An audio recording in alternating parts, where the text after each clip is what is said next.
This isn't in the books, but it should be. If you like what I do here, consider subscribing.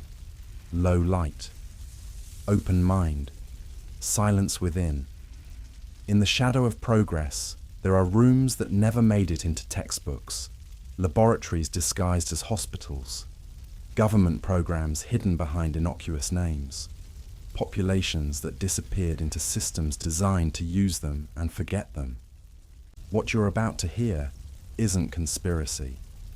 It's documentation, classified files that surfaced decades too late.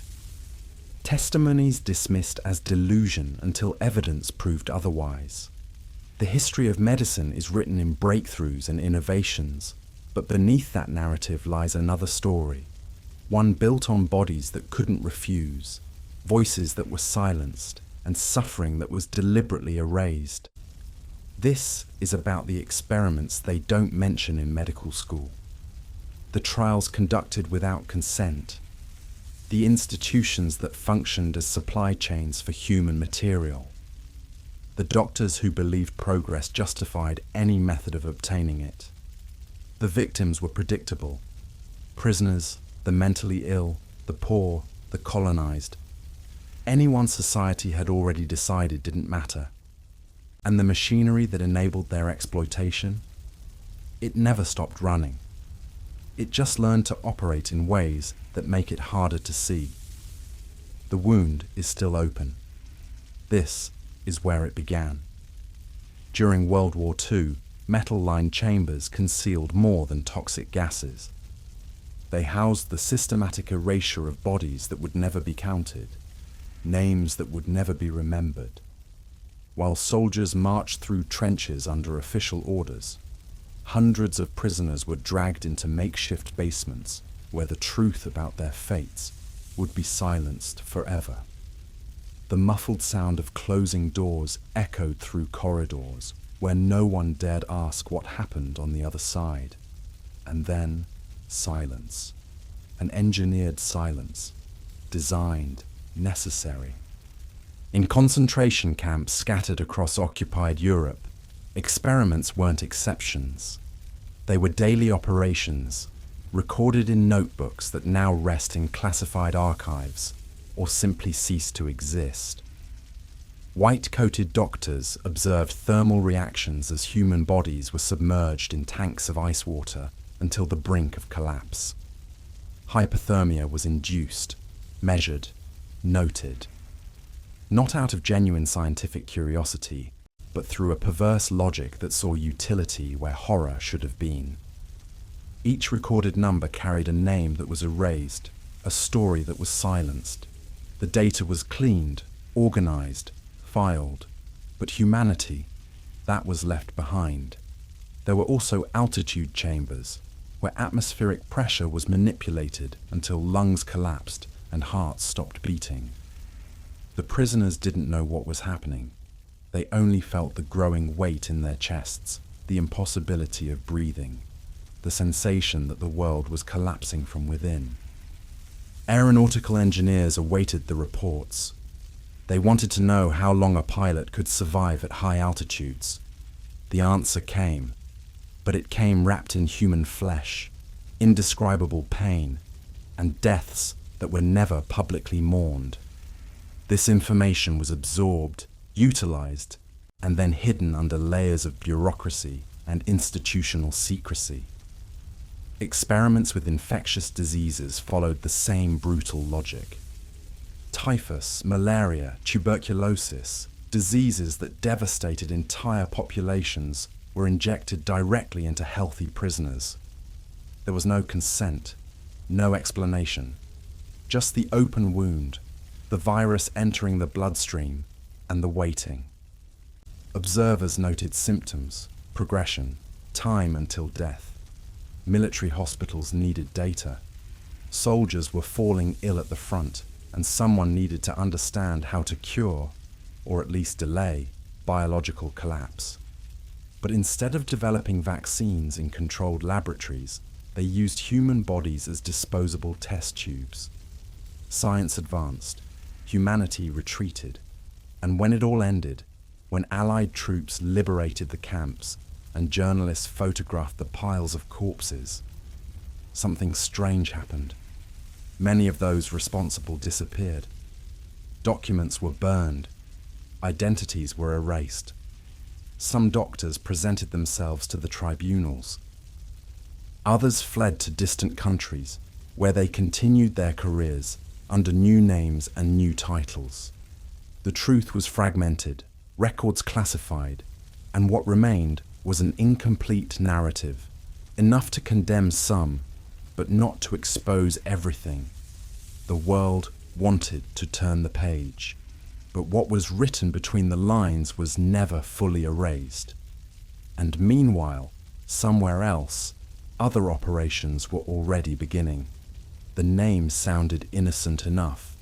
Project Sunshine, Operation Whitecoat, Program Artichoke.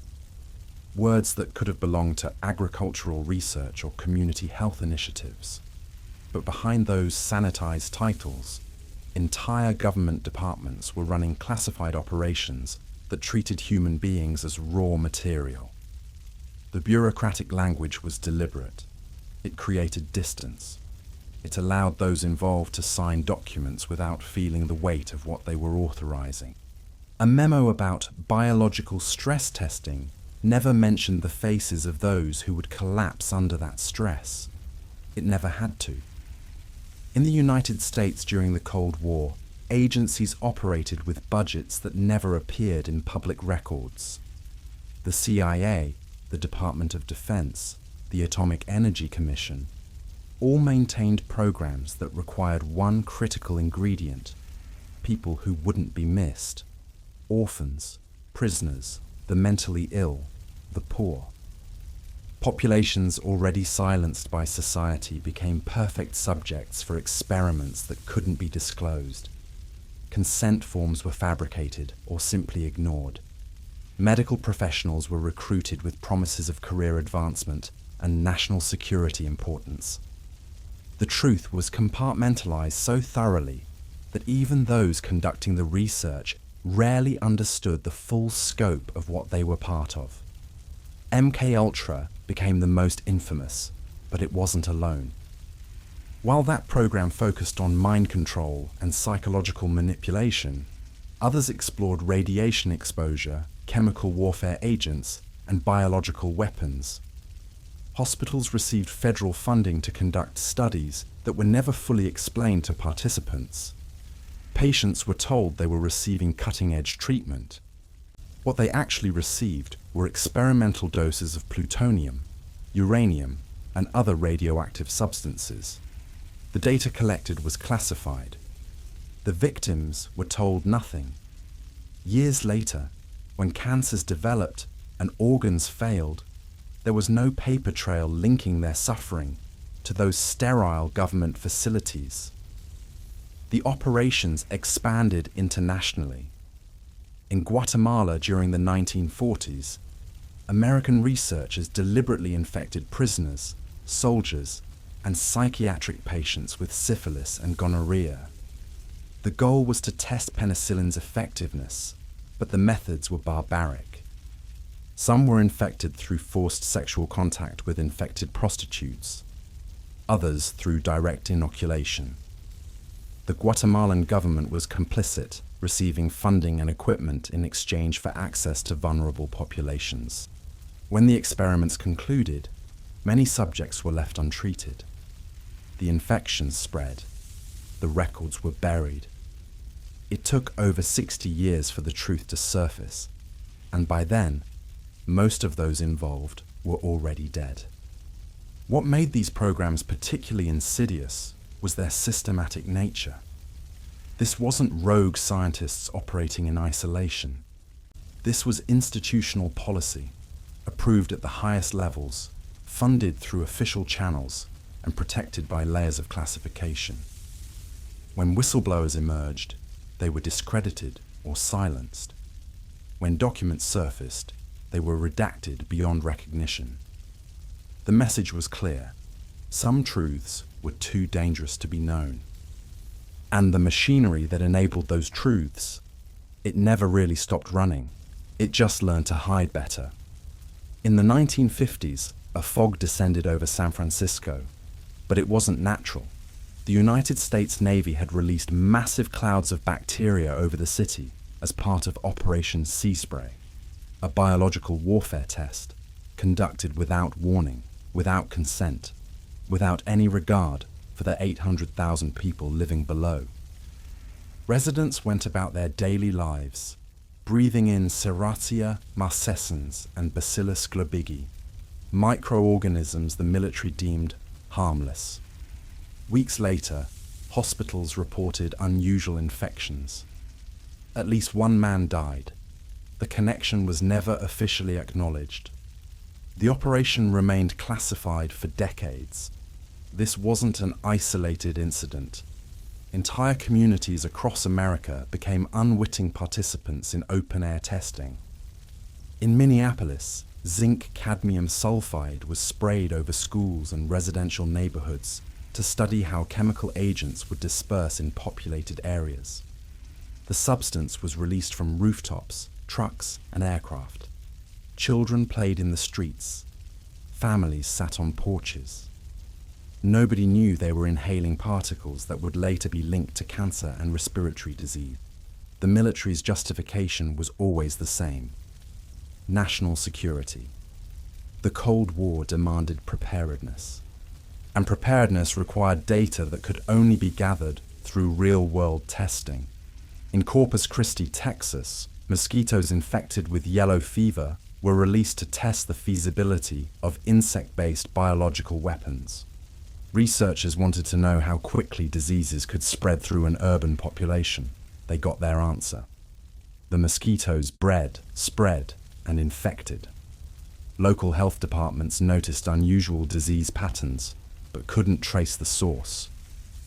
The truth was locked away in classified reports that wouldn't be declassified until survivors were too old to seek justice. The pattern repeated across the country: St. Louis, Winnipeg, Fort Wayne. Cities became laboratories. Citizens became specimens. What's particularly chilling is the documentation that survived. Internal memos show that researchers knew these tests posed risks. They knew vulnerable populations, the elderly, children, those with compromised immune systems, would suffer disproportionately. But the calculus was cold. The potential intelligence gained outweighed the acceptable casualties. Acceptable was determined by those who would never breathe the air they were contaminating. The distance between the planners and the affected wasn't just physical, it was moral, ethical, existential. Those making decisions in sterile conference rooms never had to watch a neighbor cough blood or bury a child whose immune system collapsed under the assault of military-grade pathogens. The aftermath was equally disturbing. When these programs eventually came to light through Freedom of Information Act requests and congressional hearings, the response was muted. Apologies were issued, but compensation was denied. Legal protections shielded government agencies from liability. Survivors were told that suing would require them to prove direct causation, an impossible standard when medical records had been destroyed and research data remained classified. The message was clear: you can know what was done to you, but you can't hold anyone accountable. And somewhere, in facilities whose names we don't yet know, other communities might still be breathing air they don't know has been weaponized. Prison walls have always hidden more than inmates. In the mid-20th century, they became laboratories where pharmaceutical companies and government agencies conducted chemical trials that would never pass ethical review in the outside world. Prisoners were offered reduced sentences, small payments, or simply told participation was mandatory. The substances injected into their veins ranged from experimental drugs to chemical warfare agents. Consent, when it existed at all, was coerced through a system designed to exploit desperation. A man serving 20 years might sign anything for the promise of parole. The truth about what he was agreeing to was buried in technical language he couldn't understand. Holmesburg Prison in Philadelphia became one of the most notorious sites. For decades, Dr. Albert Kligman conducted dermatological experiments on inmates, testing everything from dioxin to psychoactive compounds. Prisoners were exposed to Agent Orange long before it was deployed in Vietnam. Their skin blistered, peeled, developed lesions that never fully healed. Kligman famously remarked that he saw acres of skin when he first entered the prison. Not people, skin. That perspective defined the research. Inmates weren't patients or participants. They were raw material, renewable and expendable. When complications arose, they were documented as data points, not human suffering. The pharmaceutical industry was deeply involved. Major drug companies paid prison systems for access to captive populations, perfect for testing new medications. Phase 1 clinical trials, the most dangerous stage where unknown side effects emerge, were routinely conducted behind bars. Inmates received experimental antibiotics, antipsychotics, and pain medications with unknown toxicity profile. Some died, others suffered permanent organ damage. The companies got their data, the prisons got their funding. And the prisoners, they got commemorative certificates and $20. The system functioned smoothly because everyone involved understood the unspoken rule. These lives were already considered lost. Society had judged them criminals. What did it matter if their bodies were used for progress? Chemical warfare testing took an even darker turn. At Edgewood Arsenal, soldiers and prisoners were exposed to nerve agents, mustard gas, and hallucinogens. The goal was to understand how these substances affected human physiology and to develop countermeasures. But the experiments often went beyond observation. Researchers deliberately induced extreme reactions to see how far the human body could be pushed before collapse. Participants reported hallucinations that lasted weeks, respiratory problems that became chronic, psychological trauma that was never treated. The military classified the results. The veterans were sworn to secrecy under threat of court-martial. The prisoners had no one to tell. Their complaints were dismissed as the ravings of convicts seeking attention. What's most disturbing isn't just what happened, but how long it continued. These programs ran from the 1940s through the 1970s, with some evidence suggesting they extended even further. Oversight was minimal. Ethics committees either didn't exist or were staffed by researchers invested in the work continuing. When lawsuits finally emerged, they were quietly settled with non-disclosure agreements. Victims were paid to remain silent. Medical records were sealed or destroyed. The few doctors who spoke publicly were ostracized by their peers. The institutional machinery protected itself, ensured its continuation, and left behind a legacy written in scar tissue and silenced testimony. And the infrastructure that enabled it, that never fully disappeared. It just learned to operate in shadows deeper than prison walls. In 1943, the United States military established Unit 731's American counterpart, though it never bore that name officially. Fort Detrick in Maryland became the epicenter of the US biological warfare program, a sprawling complex dedicated entirely to understanding how diseases, toxins, and pathogens could be weaponized.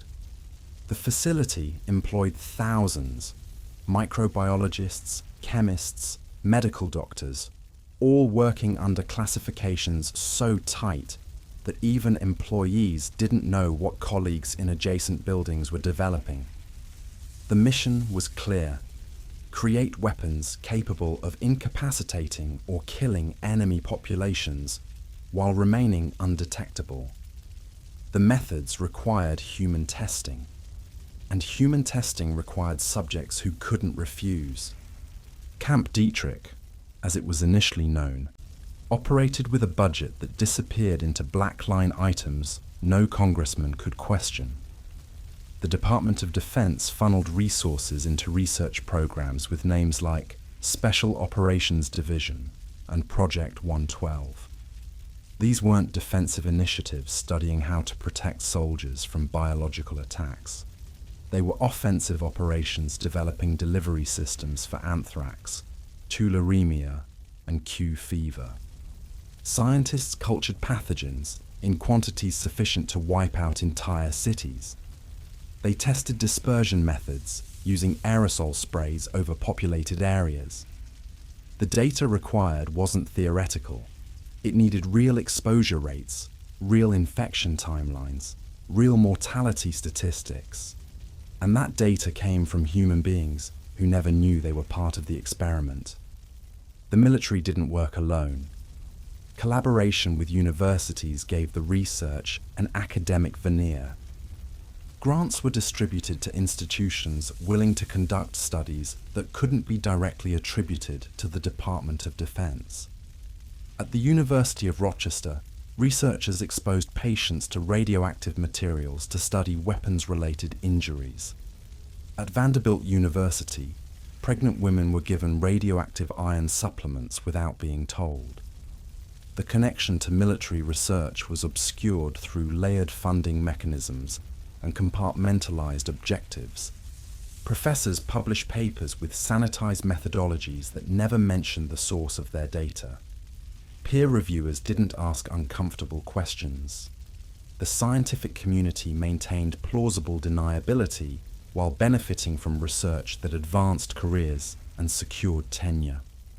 Internationally, the operations expanded under programs like MK and Naomi, which focused on developing toxins for covert assassinations and biological sabotage. The CIA partnered with Fort Detrick to create undetectable poisons, shellfish toxin, snake venom derivatives, botulinum compounds refined to kill within hours while leaving no trace. These weren't theoretical exercises. They were deployed.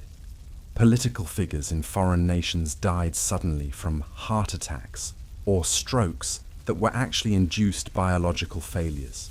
The weapons were tested domestically as well, on populations considered expendable.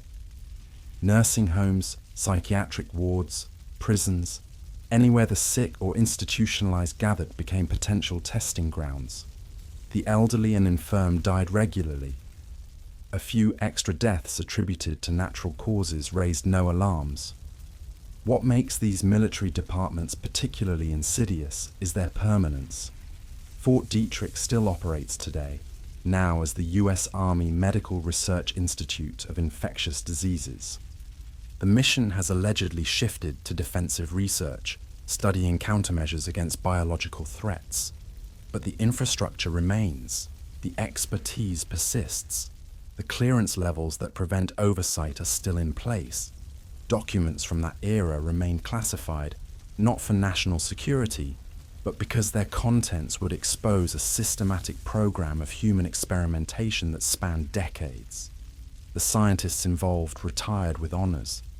The military officials received promotions.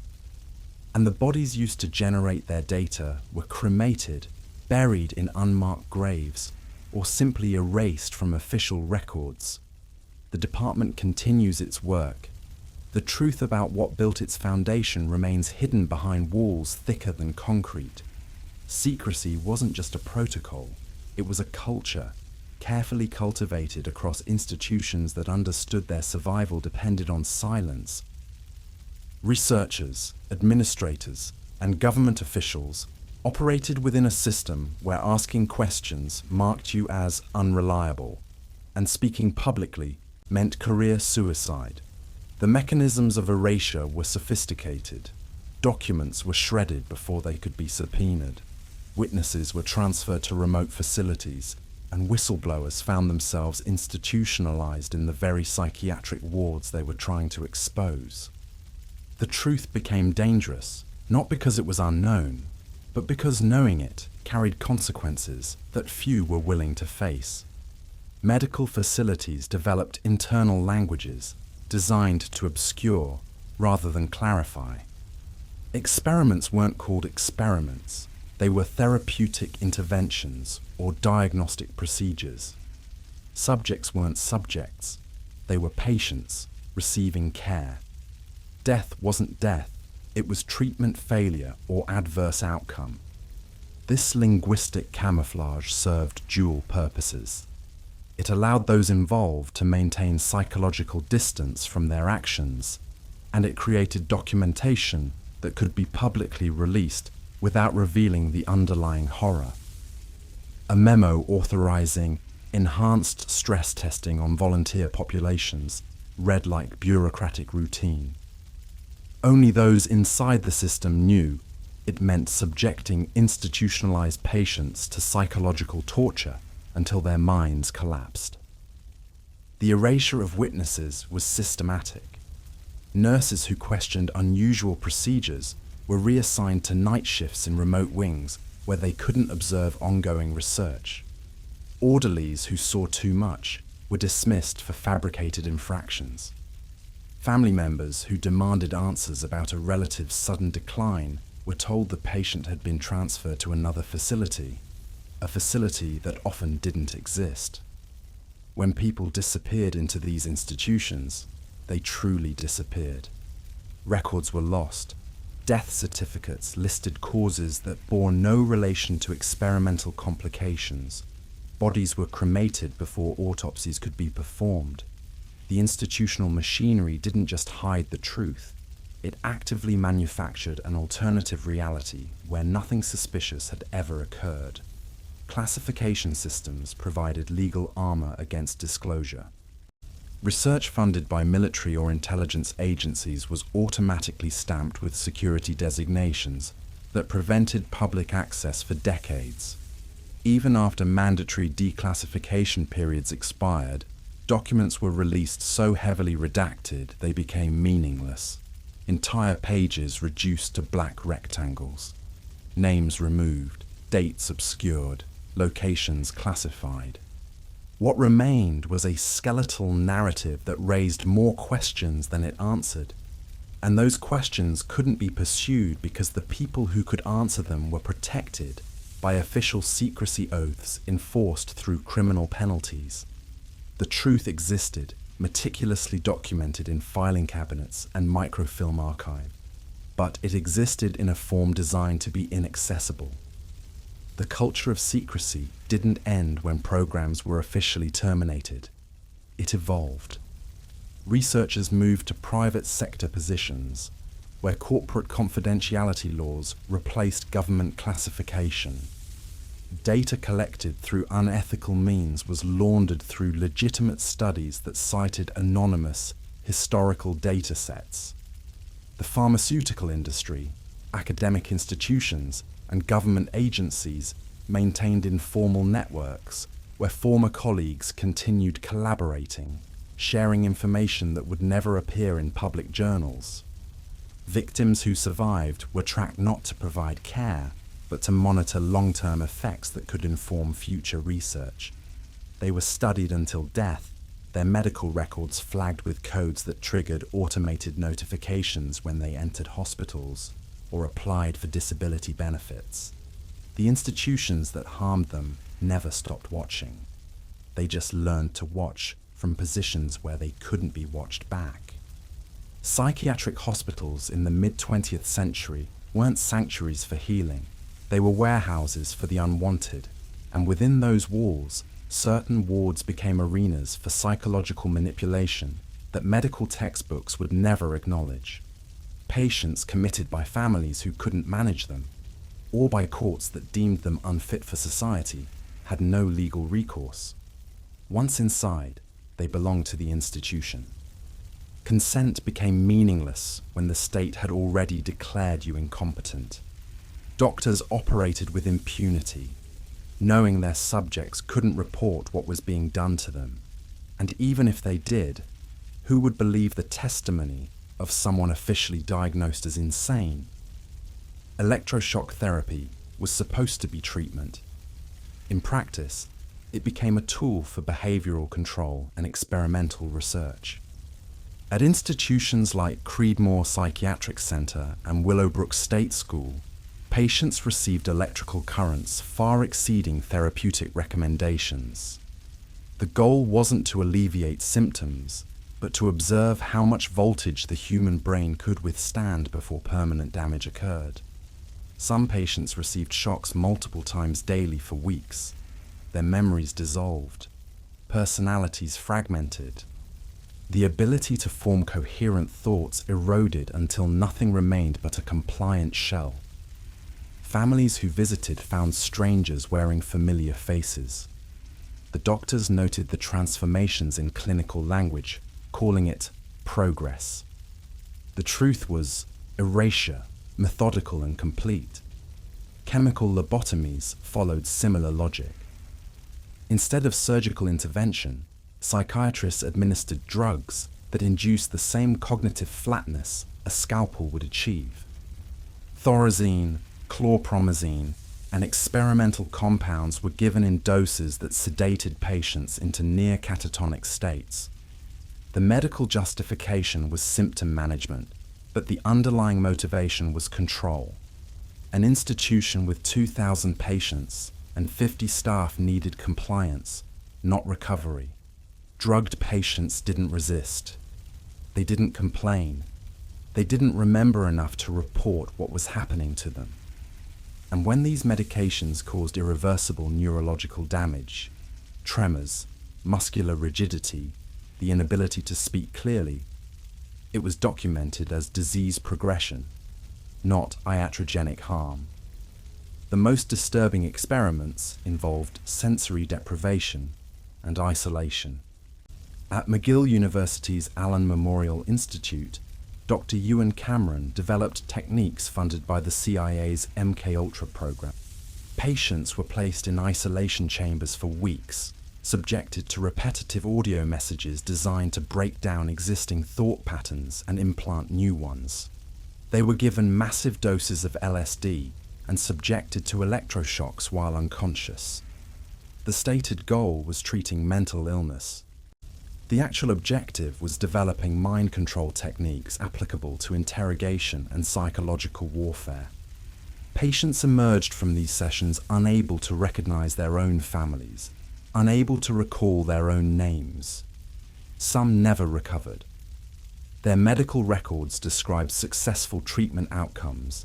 Their shattered lives told a different story. These institutions maintained their operations through a simple truth. Nobody cared about the mentally ill.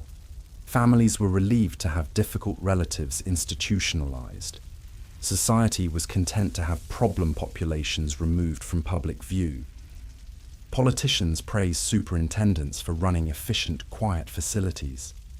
The silence inside those walls was considered success. Screams were evidence of illness, not abuse. When patients died, from experimental procedures, from neglect, from complications deliberately induced, their deaths were attributed to their underlying conditions.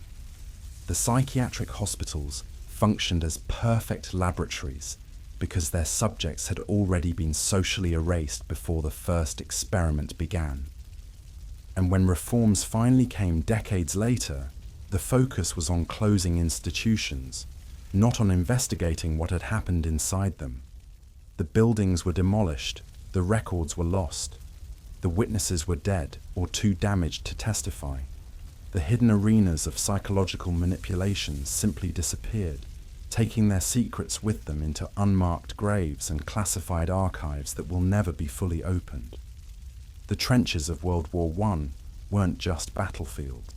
They were testing grounds where soldiers became involuntary subjects in experiments that would shape modern chemical warfare.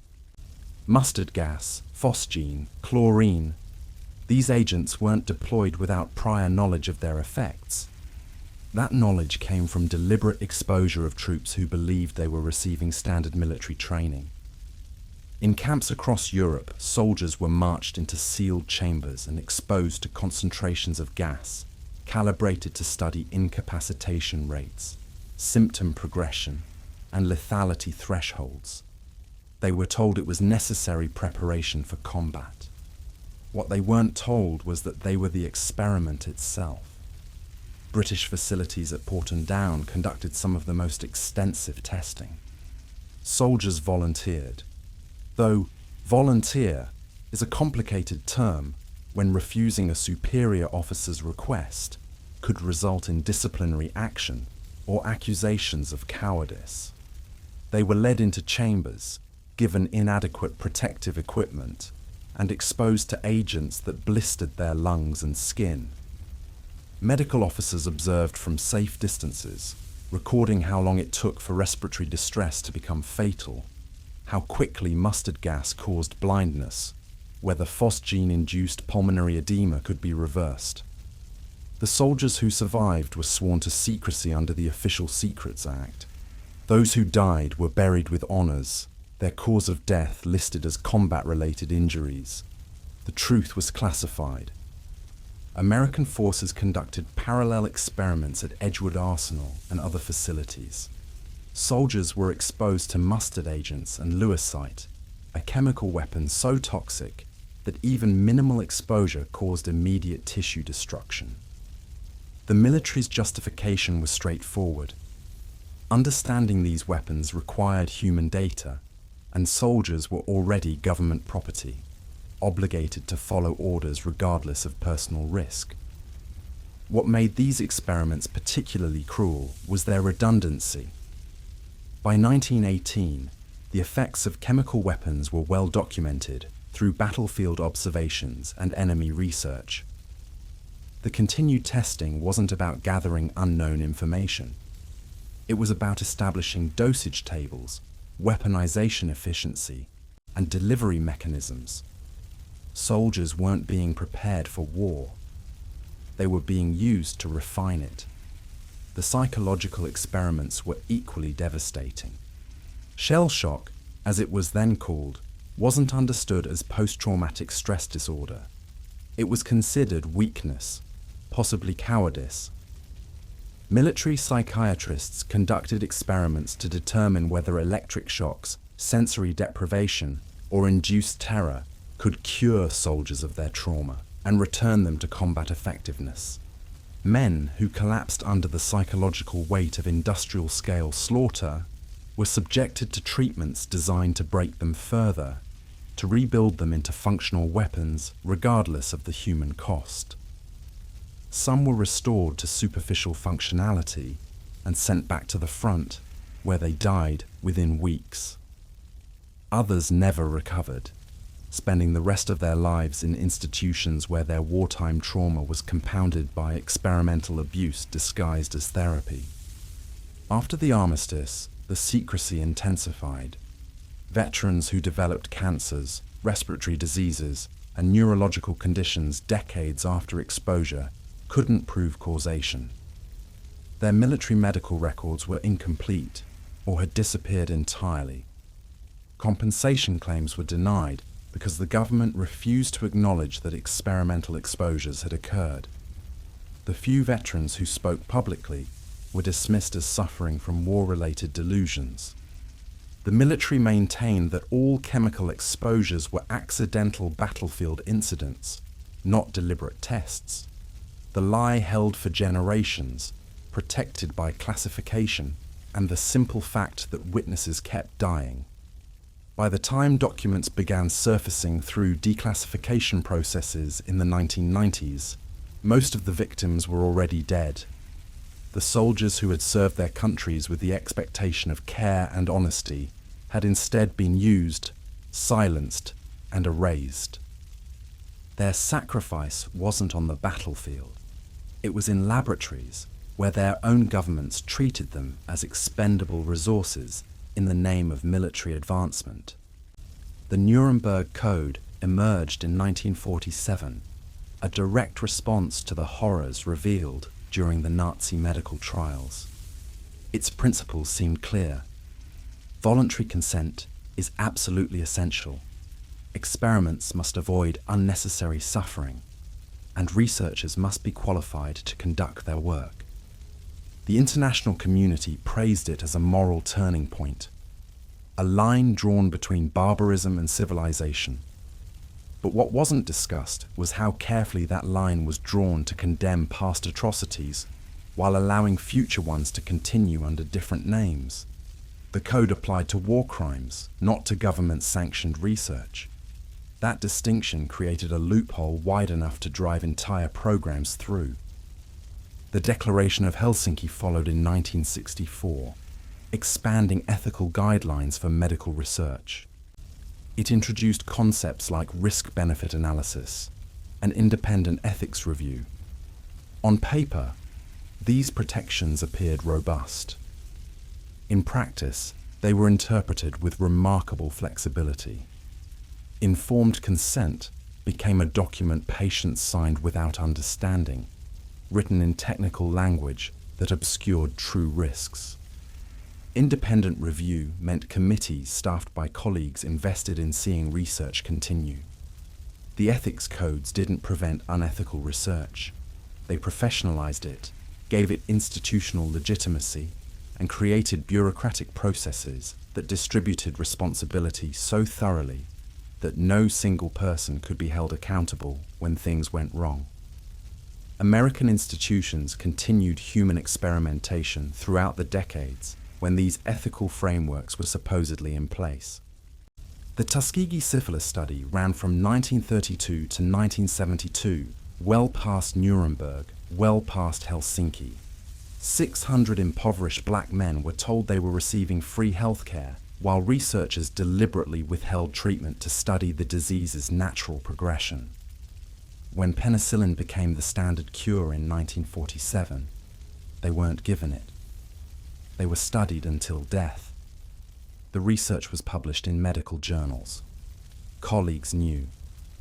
Ethics committees approved continuation. The protections established after Nuremberg didn't apply because this wasn't a war crime. It was science.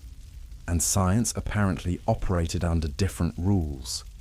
The loopholes were codified into law. The common rule, established in 1991 to govern federally funded research, contained exceptions that swallowed the protections it claimed to provide. Research deemed minimal risk could proceed with altered consent procedures. Studies involving existing data or specimens could bypass review entirely. National security research was exempted from oversight. These carve-outs weren't accidental. They were deliberately crafted to ensure that certain types of research, the kinds governments and industries considered essential, could continue without meaningful ethical constraints. The machinery of human experimentation hadn't been dismantled. It had been legitimized through legal frameworks that made it appear regulated while leaving its core functions intact. What's most disturbing is how these codes are invoked as evidence that abuses belong to the past. Medical institutions point to ethics training, review boards, and consent procedures as proof that modern research respects human dignity.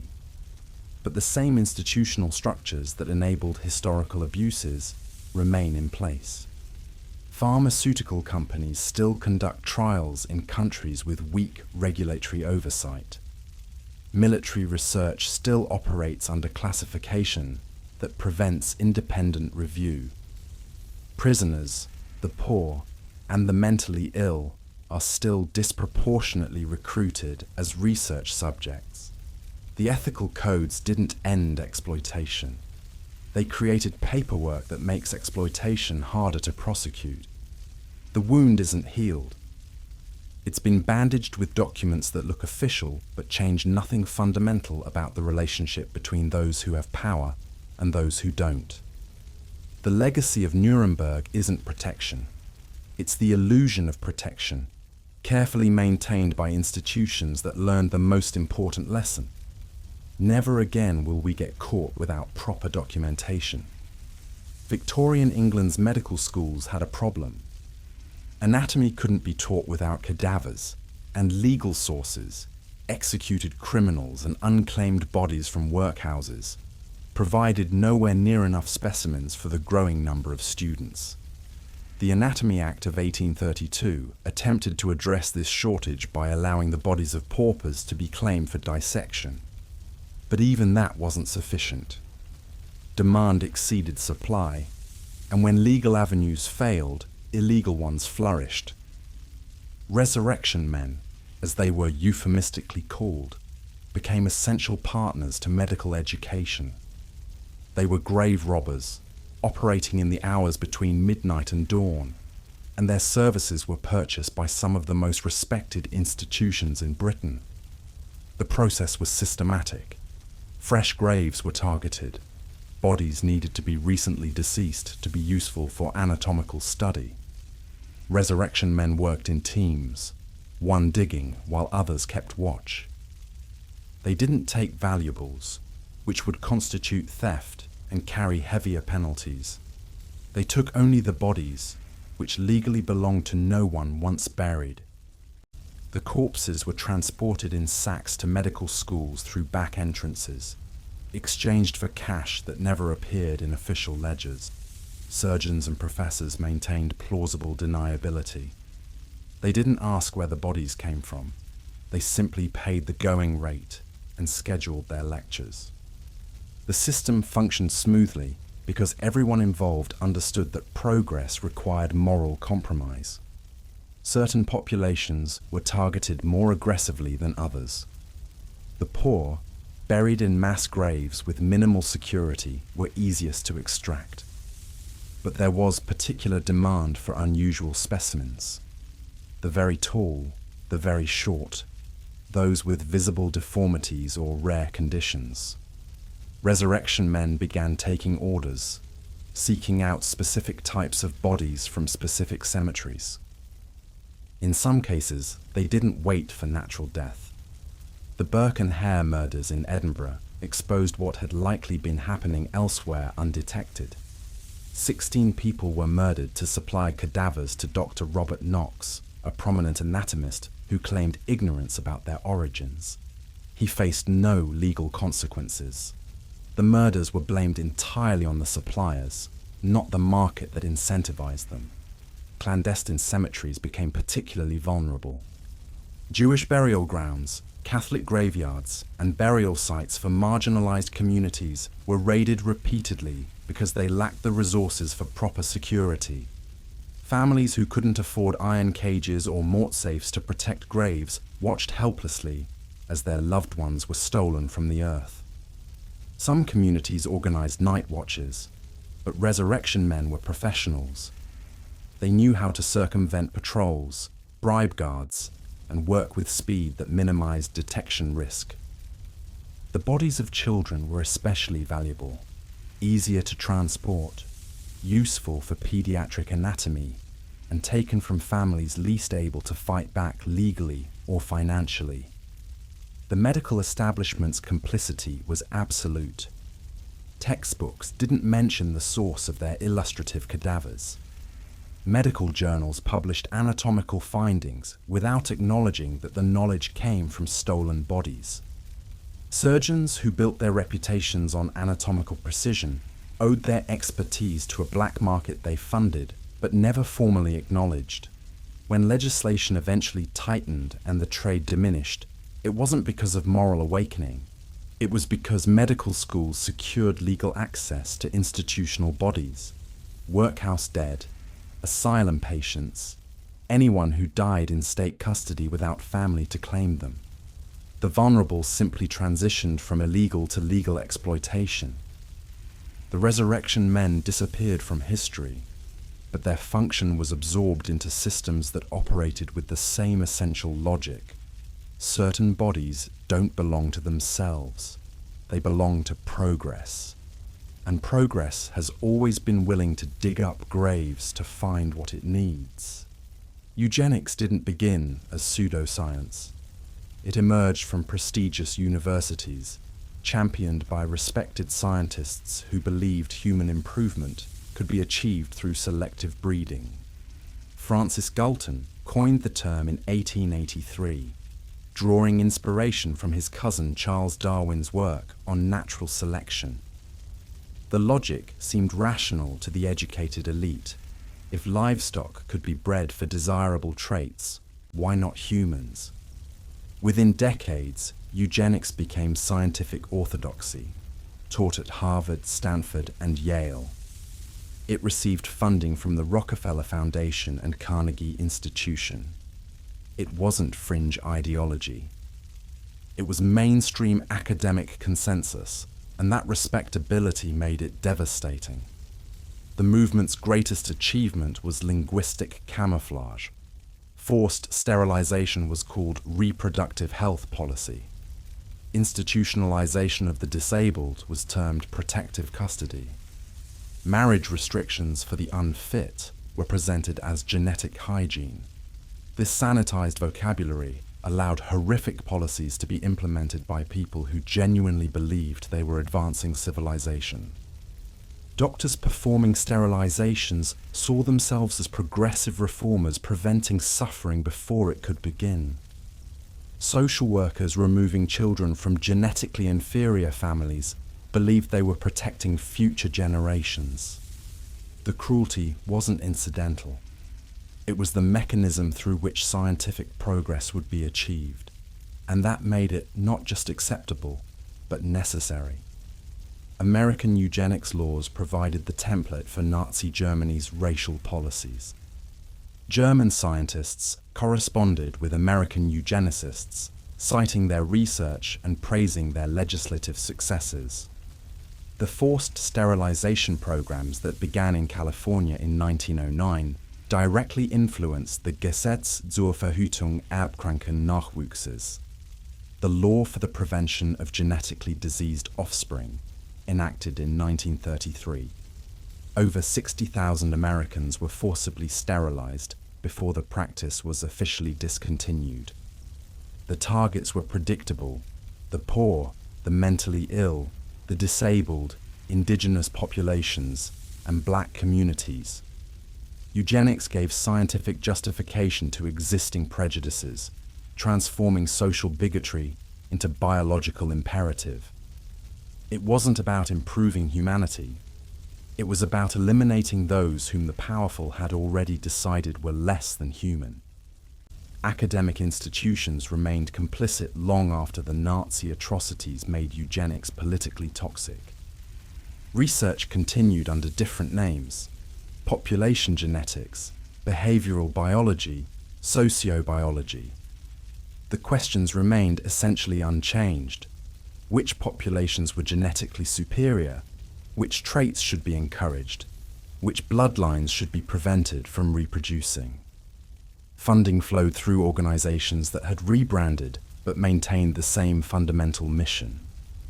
The Pioneer Fund, established in 1937 to advance eugenics research, continued operating through the end of the 20th century, supporting scientists studying racial intelligence differences and advocating for immigration restrictions based on genetic theories.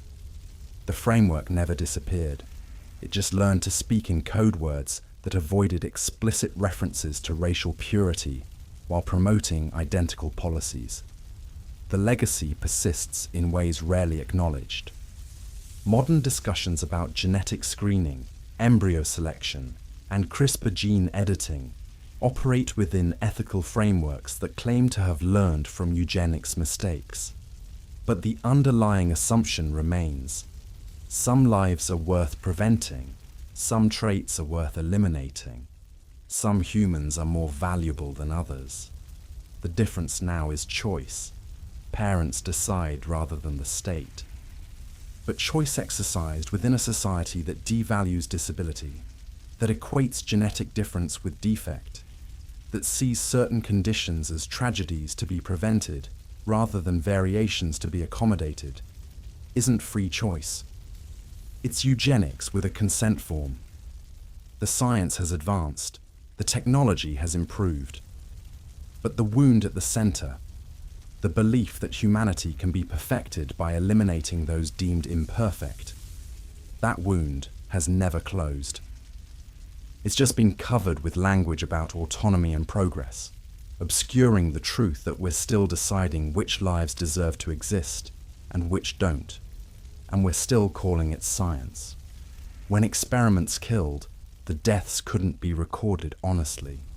Medical complications became the preferred language, a term broad enough to encompass anything from organ failure to sudden cardiac arrest, vague enough to prevent pattern recognition.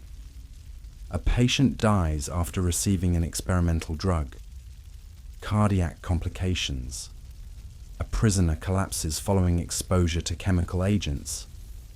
Respiratory complications. A psychiatric patient never wakes from an induced coma. Neurological complications. The truth was hidden inside terminology that sounded medical but revealed nothing. Death certificates were signed by doctors who knew exactly what had caused the death but documented something else entirely. The lie became official record, and official records became unassailable truth. Hospitals developed internal coding systems that allowed staff to identify experimental deaths without creating documentation that could be subpoenaed. Red marks on certain files indicated patients who had been involved in classified research. Their medical charts contained 2 sets of notes, one for official records, another for research purposes that would never leave secure facilities. When families demanded explanations, they received carefully constructed narratives that attributed death to underlying conditions, natural disease progression, or unexpected reactions to standard treatment. The experimental variables were never mentioned. The protocols that caused the fatal reactions were classified. Families grieved without knowing their loved ones had been killed by the very institutions claiming to care for them. Autopsies were powerful tools for concealment. When performed by pathologists complicit in the research, they could be used to generate false evidence supporting fabricated causes of death. Tissue samples that would reveal radiation exposure were mislabeled or lost. Organ damage consistent with toxic chemical exposure was attributed to chronic illness. Evidence of repeated injections was explained as necessary medical intervention. In cases where autopsies might reveal too much, they simply weren't performed. Bodies were cremated before questions could be asked. Their ashes returned to families who had no idea what they'd lost. The medical examiner's signature carried institutional authority that few civilians could challenge. If the official cause of death was natural, who was a grieving widow to argue otherwise? Insurance companies became unwitting accomplices to the cover-up. When experimental subjects died, their life insurance policies paid out based on the falsified death certificates. The financial institutions never knew they were compensating families for murders disguised as medical complications. This created a perverse incentive structure. Families received death benefits, insurance companies processed routine claims, and the institutions conducting deadly experiments faced no financial consequences. Everyone except the victim benefited from the lie. The system functioned smoothly because the fraud was distributed across so many parties that no single entity had enough information to recognize the pattern. Statistical analysis eventually revealed what individual cases concealed. Mortality rates in certain institutions were dramatically higher than national averages. Specific demographic groups, prisoners, psychiatric patients, nursing home residents, showed unusual clusters of deaths attributed to common complications. But when researchers attempted to investigate these patterns, they encountered walls of institutional resistance. Data was withheld under privacy laws. Records were destroyed, citing storage limitations. Witnesses refused to speak, protected by confidentiality agreements signed as conditions of employment. The hidden deaths remained hidden not because evidence didn't exist, but because the systems designed to uncover medical malpractice were themselves compromised by relationships with the institutions they were supposed to oversee. The complications were real, the causes were erased, and the bodies continued piling up in cemeteries where no one thought to ask why so many patients with similar backgrounds were dying from such remarkably similar complications. Not all laboratories had sterile walls and microscopes. Some were disguised as hospitals, operating in plain sight with patient wards that doubled as research facilities. The transformation was subtle. A hospital wing dedicated to special treatment protocols, a unit for advanced therapeutic interventions, a research floor accessible only to staff with specific clearances. Patients entered believing they would receive cutting-edge medical care. What they actually received was experimental treatment designed not to cure them, but to generate data.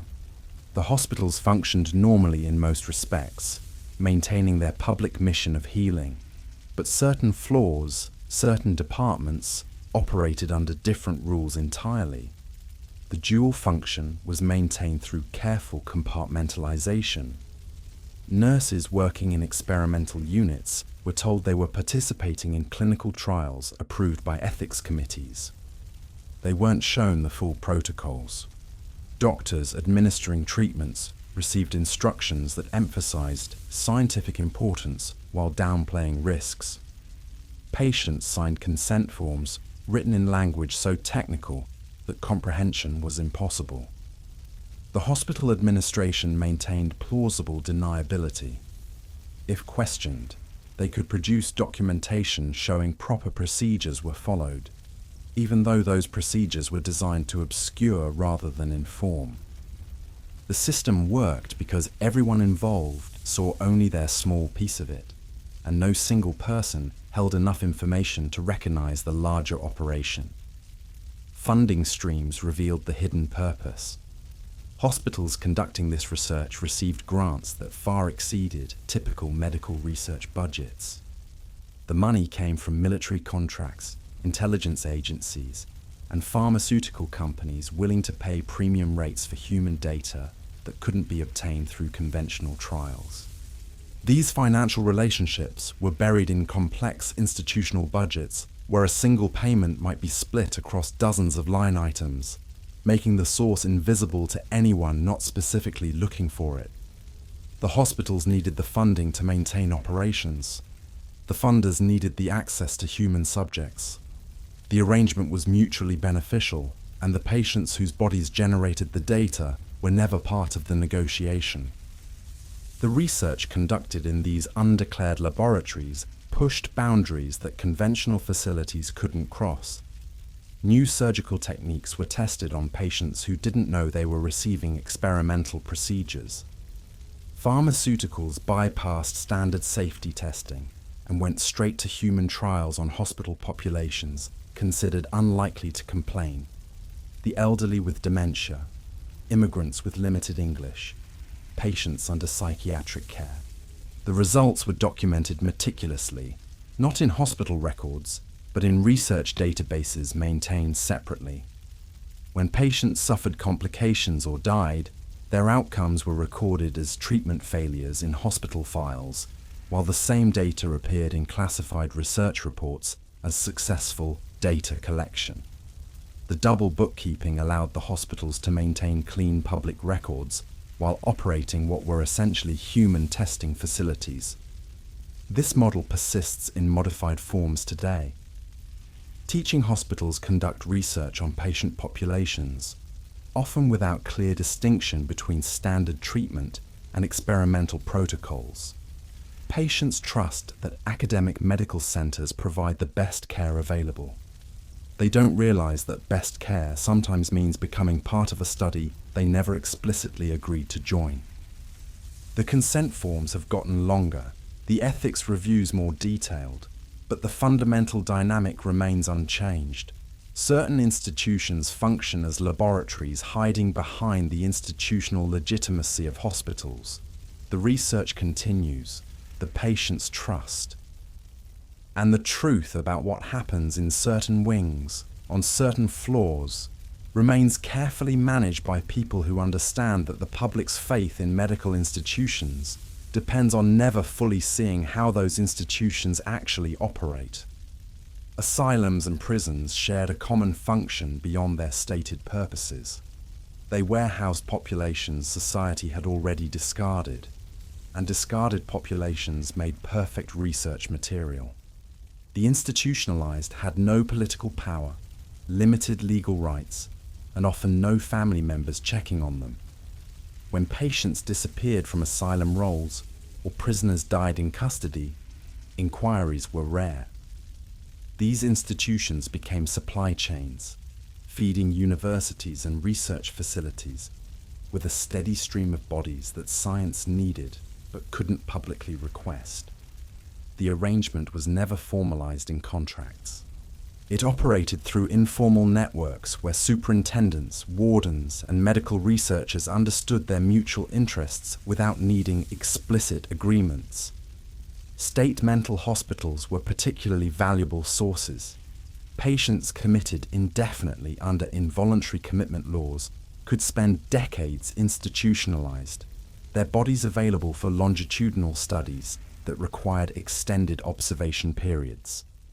When they died, from natural causes, institutional neglect, or experimental complications, their bodies belonged to the state. Families who had abandoned them to institutional care rarely claimed the remains. Those unclaimed bodies were transferred to medical schools where they were dissected by students learning anatomy, or to research facilities studying neurological diseases, organ transplantation, or any number of projects requiring fresh human tissue. The patients lived as experimental subjects and died as anatomical specimens. Their entire existence within the institution served science, not treatment. Correctional facilities operated with similar logic, but under different legal frameworks. Prisoners could be offered participation in research as a path to reduce sentences or improved conditions. The coercion was structural: refuse, and you serve your full term in general population. Agree, and you might see parole years earlier. That wasn't consent, it was exploitation of desperation. But the research continued because the legal system had already determined these individuals deserved punishment, and society was comfortable with that punishment extending beyond incarceration to include medical experimentation. When prisoners died during research, their deaths were attributed to criminal lifestyles, pre-existing conditions, or prison violence. The experiments were never mentioned in official reports. The traffic in bodies extended beyond research to include organ harvesting long before transplant ethics were established. Institutions with high mortality rates became sources for surgical programs developing transplantation techniques.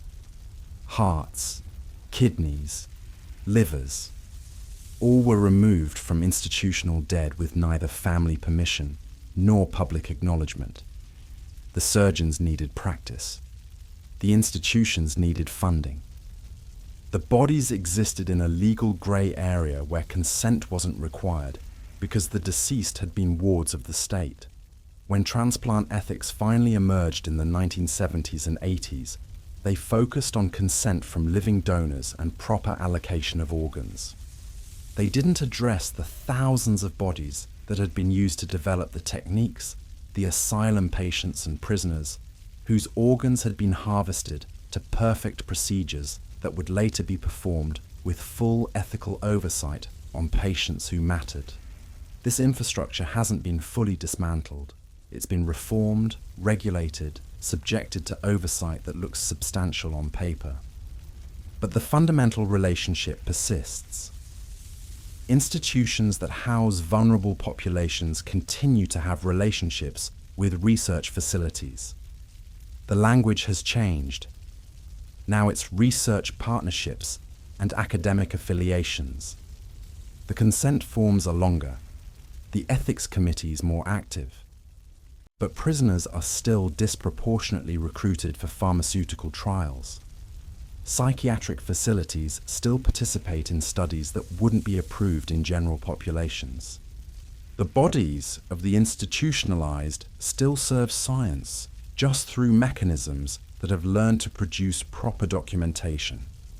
The asylums may have closed, The prisons may have reformed, but the pipeline they established, from social rejection to institutional control to scientific exploitation, that pipeline still flows.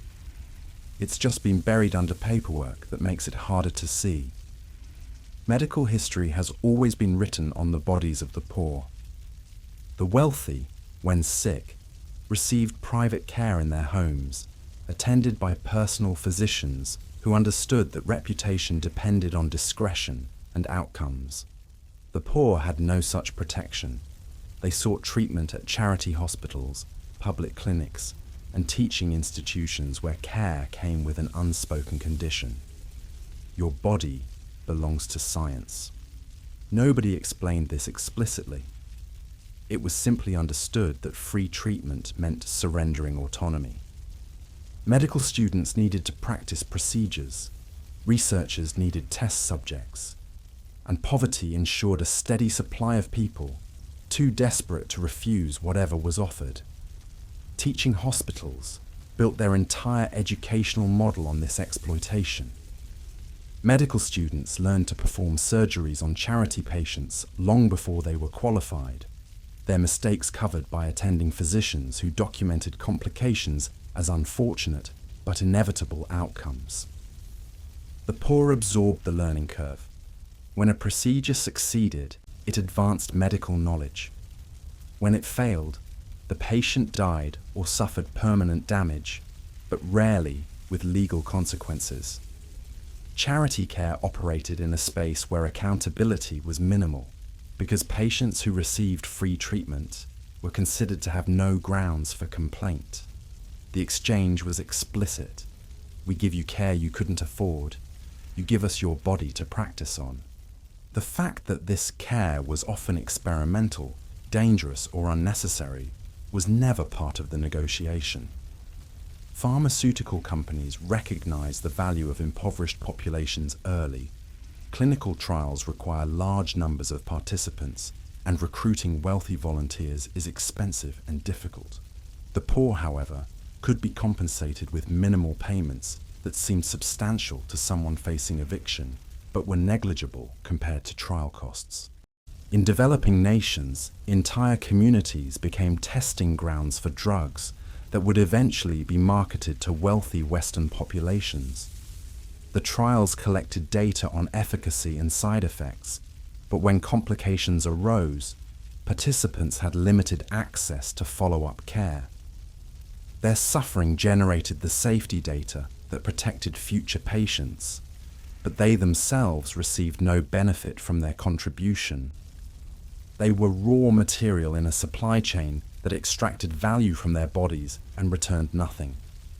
The medical elite understood that this system required careful management of public perception. Medical journals published breakthrough findings without detailing how the data was obtained. Press releases celebrated new treatments without mentioning they were developed through experiments on populations that had no real choice in participation. When advocacy groups challenged these practices, the response was always the same. This research benefits everyone, including the participants. But the benefits were theoretical and delayed, while the risks were immediate and disproportionately borne by those least able to manage complications. The poor served as shock absorbers for medical progress, their bodies cushioning the failures so that by the time treatments reached paying patients, the dangerous mistakes had already been identified and corrected. This dynamic persists in forms barely modified from historical precedents. Clinical trials still disproportionately recruit from low-income communities, offering compensation that seems generous to the economically desperate but is minimal compared to pharmaceutical industry profits. Public hospitals still serve as training grounds where the poor receive care from inexperienced residents, while wealthy patients receive attention from experienced specialists. Medical research still flows downward economically, tested on the poor, refined through their suffering, and made available first to those who can afford it. The language has changed. Now it's called health disparities and access to experimental treatments. But the underlying truth remains unchanged. Medical elites still treat poor populations as scientific material, still extract knowledge from bodies that have no power to refuse, still build their reputations and fortunes on suffering. They don't have to witness, because it happens in clinics and hospitals they never personally visit. The class divide in medicine isn't a side effect. It's the foundation upon which modern medical progress was built and continues to rest. Vaccines and serums represented medicine's greatest promises and its most dangerous experiments. The logic was always the same. To protect populations from disease, researchers needed to test preventive treatments on living humans. But testing carried risks, adverse reactions, unforeseen complications, death. Those risks needed to be distributed, and they were distributed predictably. The vulnerable received the experimental doses. Orphans, institutionalized children, colonial subjects, indigenous populations, anyone without political power or family advocacy became part of testing programs they never consented to and often never knew about. What began as scientific necessity calcified into standard practice, creating a system where certain lives were routinely risked to protect others. Orphanages became primary testing sites throughout the 20th century. Children in state custody had no parents to object, no advocates to question unusual medical procedures. At institutions like the Willowbrook State School in New York, children with developmental disabilities were deliberately infected with hepatitis to study the disease's progression and test potential vaccines. Parents were told their children were receiving cutting-edge treatment. What they actually received were injections of live virus extracted from the feces of infected patients. Some children developed immunity, others suffered severe illness. All of them were used to generate data that eventually led to effective hepatitis vaccines, but none of them benefited from their participation. They were expendable material in service of a greater good they would never experience. Colonial populations faced even more systematic exploitation. European powers conducted vaccine trials across Africa and Asia on massive scales impossible in their home countries. Smallpox vaccines, cholera serums, typhoid preventives, all were tested on colonized peoples who were given no choice in participation. Medical officers would arrive in villages with armed escorts and administer injections to entire populations, documenting reactions and mortality rates. The colonial subjects weren't patients receiving care. They were experimental populations providing data that would protect European citizens. When complications arose, and they frequently did with experimental formulations, there was no follow-up care, no compensation, no acknowledgement that anything wrong had occurred. The trials continued. The data flowed back to European research centres, and the vaccines were refined until they were safe enough for use in Western populations. The normalization of this practice became so complete that it was explicitly discussed in medical literature without shame. Research papers casually mentioned testing new vaccines on available populations or institutional subjects. Terms everyone understood meant the vulnerable and voiceless. Ethics discussions focused on ensuring accurate data collection, not on whether using captive populations for dangerous experiments was morally acceptable. The assumption was foundational. Medical progress required experimentation. Experimentation required human subjects, and certain humans existed specifically to serve that purpose. This wasn't a deviation from medical ethics. It was medical ethics as practiced by institutions that genuinely believed they were advancing civilization. The legacy shapes vaccination policy today in ways rarely acknowledged. Modern vaccine trials still recruit heavily from low-income communities and developing nations. The justification has evolved. Now it's framed as providing access to cutting-edge preventive medicine for populations that need it most. But the dynamic remains unchanged. Experimental doses are administered to those with limited ability to refuse. Data is collected, and once safety is established, the vaccines are marketed to wealthier populations at prices the test subjects could never afford. The trials that established vaccine safety for measles, polio, and countless other diseases were built on bodies that had no choice, voices that were never heard, and suffering that was never compensated. Every vaccine carries a hidden history of exploitation. Every immunity we take for granted was purchased with someone else's risk.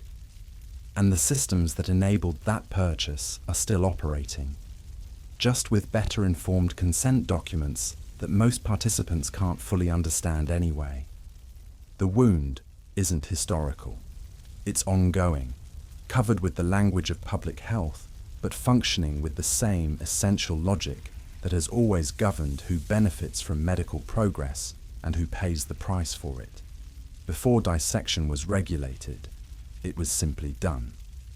In the centuries before anatomy laws formalized body procurement, medical knowledge advanced through clandestine cutting, conducted in secret locations where questions weren't asked and records weren't kept. The early anatomists weren't criminals in their own minds. They were pioneers, pushing the boundaries of understanding in an era when the church forbade opening human bodies and society considered dissection desecration. But necessity doesn't erase methods. Those early dissections were performed on bodies obtained through theft, coercion, and outright murder. The knowledge gained was real. The violence required to gain it was erased from the textbooks that followed. Medical schools in Renaissance Europe operated with an unspoken arrangement with local executioners and gravediggers. A criminal hanged in the morning might be on a dissection table by evening, his body purchased before rigor mortis set in. The transactions happened in back rooms, payment made in coin that never appeared in university ledgers. Anatomists developed relationships with men who had access to fresh corpses, cemetery workers, undertakers, even hospital attendants who could divert bodies headed for burial. The network functioned through mutual benefit and enforced silence. Nobody involved wanted scrutiny. The anatomists needed bodies. The suppliers needed income. The arrangement persisted because both parties understood that exposure would end it. The dissections themselves were conducted with an urgency born of limited preservation methods.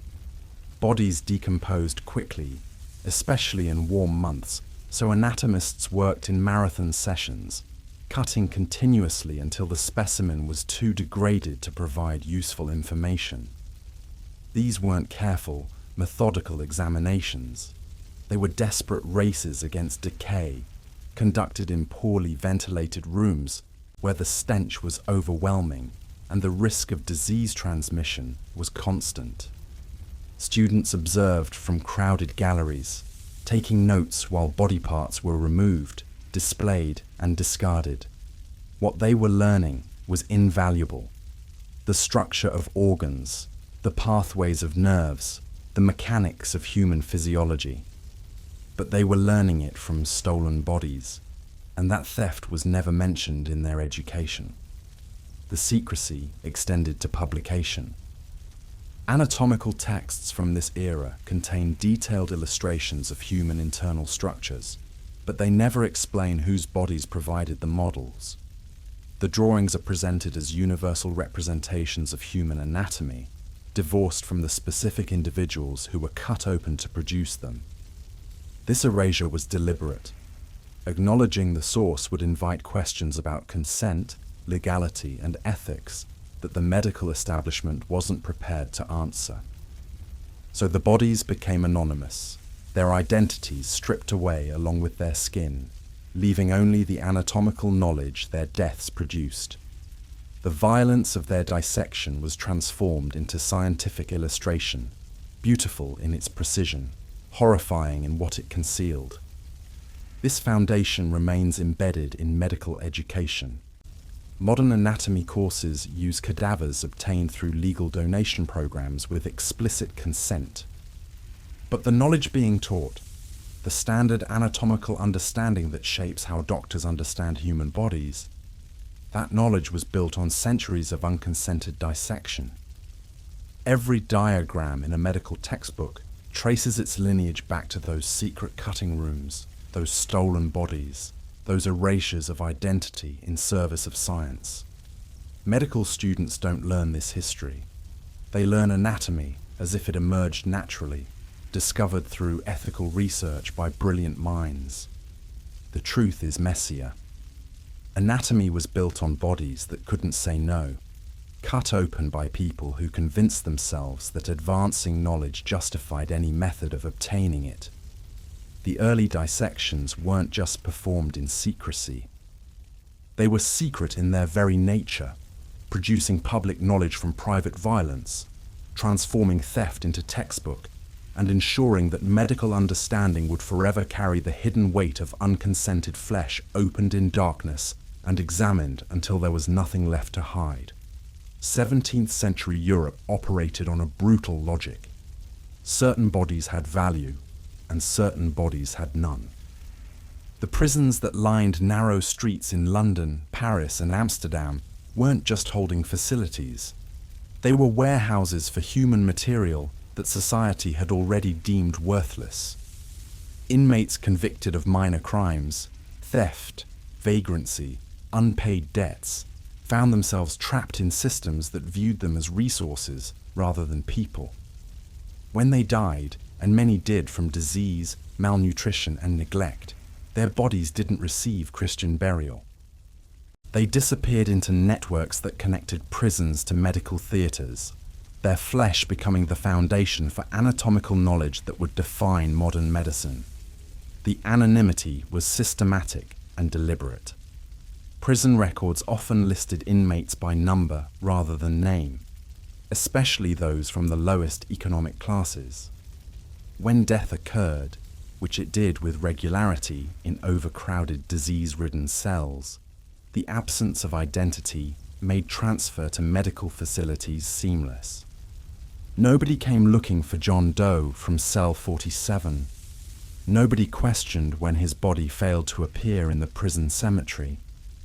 The wardens understood their role in an economy that valued corpses more than the living poor. A fresh body could be sold to a surgeon for more than the prison spent feeding an inmate for a month. The financial incentive ensured compliance, and the social contempt for criminals ensured silence. Medical theatres of the era presented anatomy lessons as public spectacles, but the spectacle required constant supply. A single body could be dissected over several days before a paying audience, but preservation limitations meant anatomists needed frequent replacements. Prisons provided the solution. Surgeons developed standing arrangements with prison administrators, a fee per body, delivered discreetly to avoid public outcry. The transactions were documented vaguely if at all, disguised in ledgers as medical supplies or anatomical materials. The bodies themselves were never mentioned by name. They arrived in sacks, their identities already erased by poverty and incarceration, their anonymity completed by death and dissection. The legal framework supported this erasure. Laws across Europe stipulated that executed criminals' bodies could be used for anatomical purposes as an extension of their punishment. But interpretation was flexible. Executed gradually expanded to include anyone who died in custody, then anyone who died without family to claim them. The boundaries dissolved until prisons functioned as de facto body markets, supplying medical schools and private anatomists with a steady stream of specimens. The poor who ended up in these institutions were already socially dead. Physical death simply formalized what society had already decided. Their value existed only in what could be extracted from them. This history isn't merely historical. The infrastructure it established, The idea that certain populations exist primarily as resources for medical advancement, that infrastructure persists. Modern body donation programs operate with consent and oversight that 17th century anatomists never considered. But the economic pressures that drove historical exploitation haven't disappeared. They've shifted to populations still marginalized: the incarcerated, the homeless, those who die without resources for proper burial. The anonymity continues too, not through deliberately erased names, but through systemic indifference to the identities of those whose bodies serve science. Medical students still learn anatomy from cadavers they'll never know as people. The knowledge is the same. The bodies are different, but the fundamental transaction, trading human flesh for medical understanding while erasing the humanity of those who provided it, that transaction established in European prisons 4 centuries ago has never truly ended. It's just learned to operate within ethical frameworks that make it appear fundamentally different from what it actually is. The continuation of a system that has always known some bodies matter more than others, and some bodies don't matter at all except for what they can teach. There's a moment in history that rarely gets marked, a threshold crossed so quietly that its significance only becomes clear in retrospect.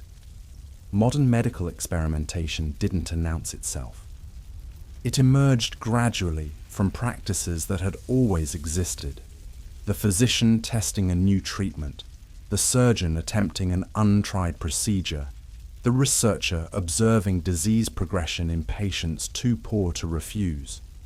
What changed wasn't the experimentation itself, but its scale, systematization, and institutional backing. By the late 19th century, medicine had transformed from individual practice into an industry, and industries require standardization, replication, and above all, data. The collection of that data required human subjects, and the systems to provide them were already in place, waiting to be formalized. The shift coincided with other transformations. Hospitals evolved from charitable institutions for the dying poor into centers of active medical intervention. Anesthesia made complex surgeries possible, which created demand for surgical training, which required bodies to practice on. Germ theory revolutionized understanding of disease, leading to treatments that needed testing before deployment. Each advancement created pressure for human experimentation, and each time that pressure arose, the same populations bore its weight: the poor, the institutionalized, the colonized. They had always been medicine's test subjects, but now they became so systematically, their exploitation organized through hospital departments, research protocols, and government funding. The silence surrounding these practices wasn't conspiracy. It was consensus. Medical journals from this era reveal how normalized the practice had become. Research papers casually described experiments conducted on asylum patients, prisoners, and hospital charity cases, without any indication the authors considered this problematic. A study on infectious disease transmission might note that subjects were institutional residents and move on to methodology without addressing consent. The assumption was universal. These populations existed for such purposes. Questioning that assumption would have been as strange as questioning whether medical students should study anatomy. It was simply how medicine advanced. The institutional frameworks that enabled this, hospital review boards, research ethics committees, oversight mechanisms, those didn't exist yet. What existed was a gentleman's agreement among medical professionals that certain things didn't need to be discussed publicly. The birth of modern experimentation also marked the birth of modern concealment. As medicine professionalized, it developed sophisticated methods for obscuring its practices from outside scrutiny. Research was published in technical journals inaccessible to general readers. Hospital records were kept private under patient confidentiality rules that also shielded institutional malfeasance. Professional organizations policed their own members through peer review processes that rarely resulted in public censure. The machinery of silence wasn't imposed from above. It emerged organically from a professional class that understood its status depended on public trust, and public trust required that certain truths remain hidden. Not lies exactly, just selective disclosure that emphasized breakthroughs while omitting the bodies broken to achieve them. This silent birth had lasting consequences, because modern medical experimentation emerged without clear ethical frameworks, without public debate, without acknowledged boundaries. It established patterns that persist. The assumption that vulnerable populations exist partly to serve medical research. The belief that advancing knowledge justifies significant risk to individuals who won't benefit from that knowledge. The practice of burying complications in technical language that prevents public understanding. These aren't historical artifacts. They're foundational principles that shaped how medical research operates today. Every clinical trial that disproportionately recruits from poor communities. Every experimental treatment tested on populations with limited alternatives. Every breakthrough celebrated without acknowledging the unconsented bodies that made it possible. These trace directly to that silent birth in the late 19th century, when medicine decided, without ever explicitly deciding, that its need for human subjects outweighed those subjects' right to refuse. The wound opened then. It never closed. It just got better at hiding beneath the scar tissue of regulation and oversight that looks protective, but functions primarily to legitimize practices that would be recognized as exploitation if examined honestly. Curiosity didn't kill these subjects. It was never just curiosity. The early physicians who cut into living bodies weren't driven by abstract wonder about human anatomy. They were pursuing knowledge that had practical applications, surgical techniques, disease understanding, physiological mechanisms that could be manipulated for therapeutic purposes. But somewhere in that pursuit, a line was crossed. What began as observation became intervention. What started as studying disease progression became deliberately inducing disease to watch it develop. The shift from passive documentation to active experimentation transformed medicine from a healing practice into something else entirely, something that required victims rather than patients. The transition can be traced through medical literature. Early case studies described what physicians observed in patients who came to them already sick. Later publications described what physicians did to patients to observe specific outcomes. The language changed subtly. Presented with symptoms became was subjected to conditions. Developed complications became complications were induced. The transformation occurred gradually enough that no single moment marked the crossing, but collectively, medicine moved from witnessing suffering to causing it, justifying the shift through claims of necessity. Knowledge couldn't advance through observation alone. Variables needed to be controlled, conditions needed to be replicated, and replication required deliberately creating in healthy subjects the diseases that physicians claimed to want to cure. The sacrifice was never acknowledged as such. Medical texts don't describe human subjects as sacrificial offerings, even when that's functionally what they became. Instead, they're described as material, as cases, as subjects. Language that strips humanity while maintaining scientific objectivity. This linguistic transformation was essential. It allowed researchers to perform acts that would be recognized as torture if described plainly, while documenting them in language that sounded clinical and therefore acceptable. A man deliberately infected with malaria wasn't being sacrificed to advance parasitology. He was a research subject participating in a controlled study of disease progression. The framing changed everything, allowing the same act to be simultaneously torture and science, depending on who was describing it. The justification always relied on utilitarian calculus. One person's suffering prevents thousands of future deaths. But that calculus only worked by devaluing certain lives to the point where their suffering became acceptable currency. The subjects weren't random. They were prisoners, psychiatric patients, colonial populations, the poor, people whose lives were already considered less valuable by the societies conducting the research.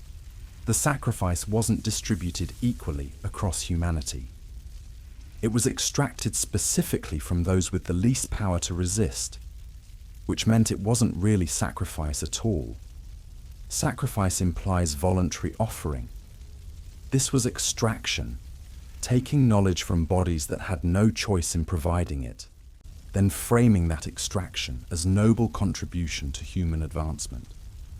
What makes this shift particularly disturbing is its persistence.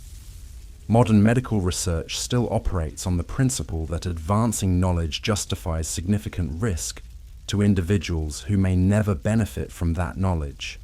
Clinical trials still recruit from vulnerable populations. Experimental treatments are still tested on those with limited alternatives. The language has evolved. Now there's informed consent, ethics review, regulatory oversight. But the fundamental dynamic remains. Some people exist to absorb the risks of medical progress so that others can benefit from its rewards. The transformation from scientific curiosity to human sacrifice wasn't a historical aberration. It was the foundation of modern medical research, and that foundation has never been replaced. It's been reinforced with regulations that legitimize what would otherwise be recognized as exploitation.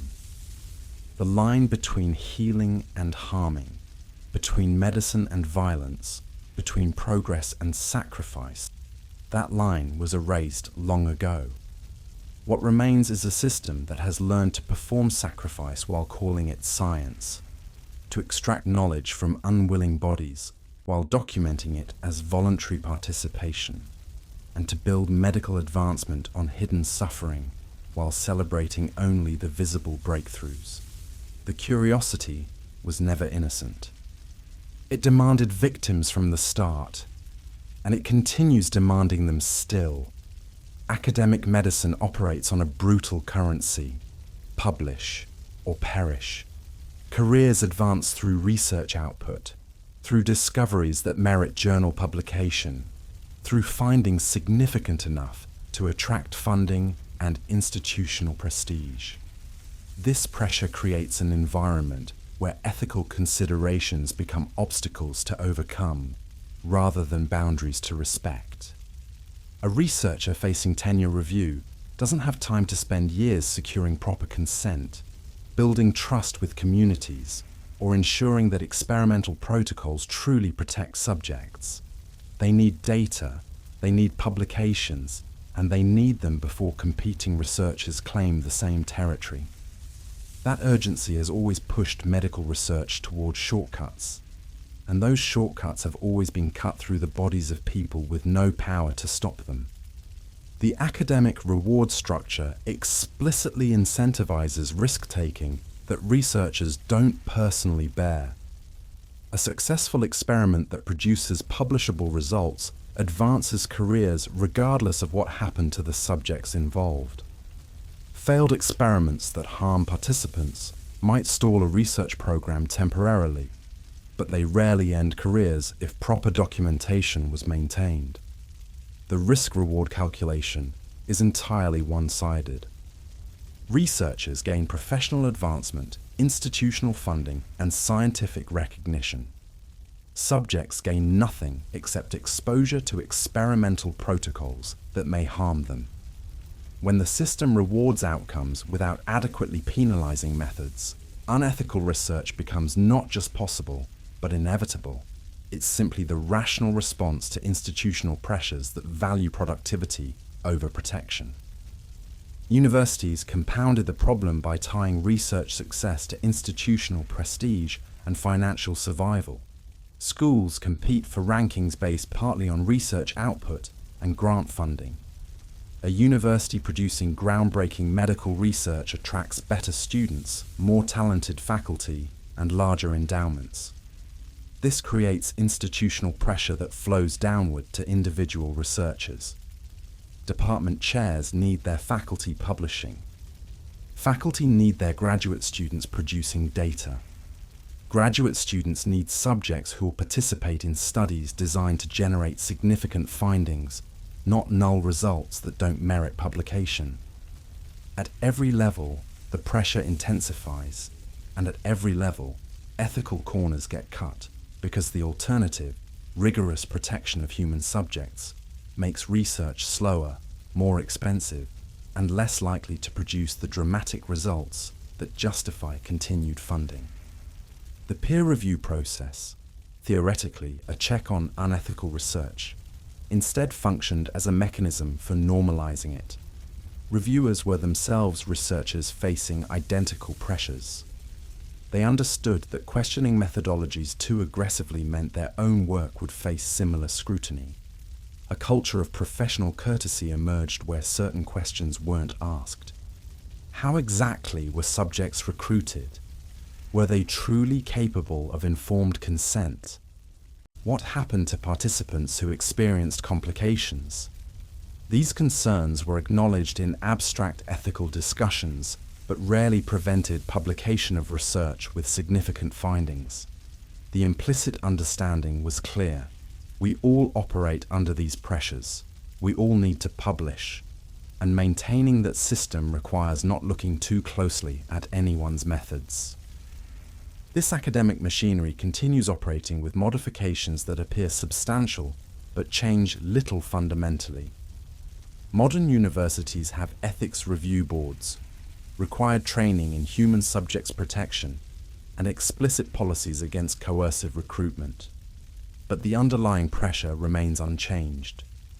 Researchers still need publications to advance. Institutions still compete on research metrics.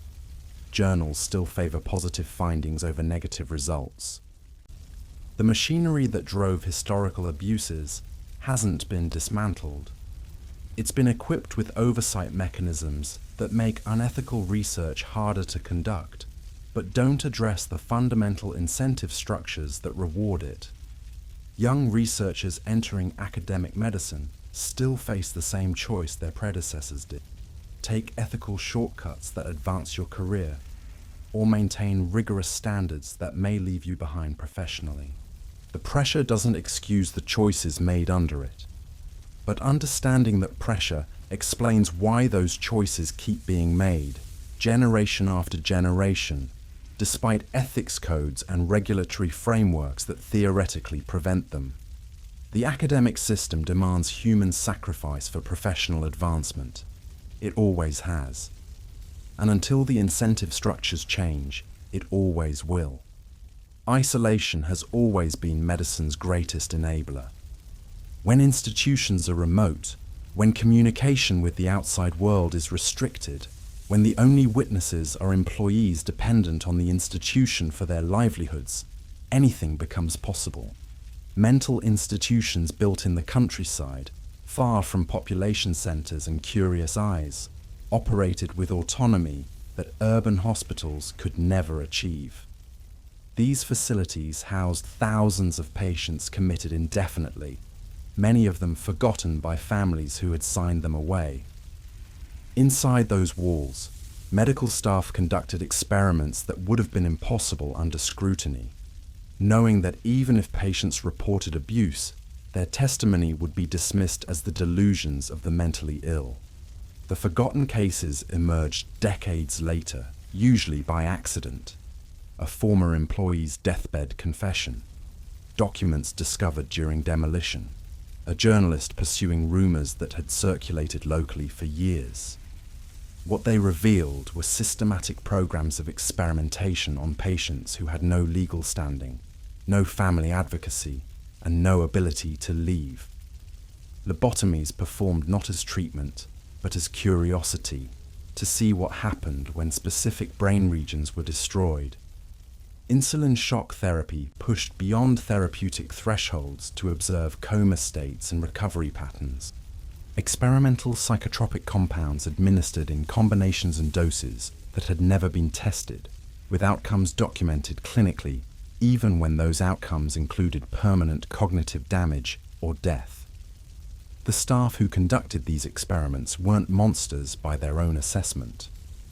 They saw themselves as researchers advancing understanding of mental illness under difficult conditions with limited resources. The patients were going to spend their lives institutionalized anyway, the logic went. So why not generate knowledge from their captivity?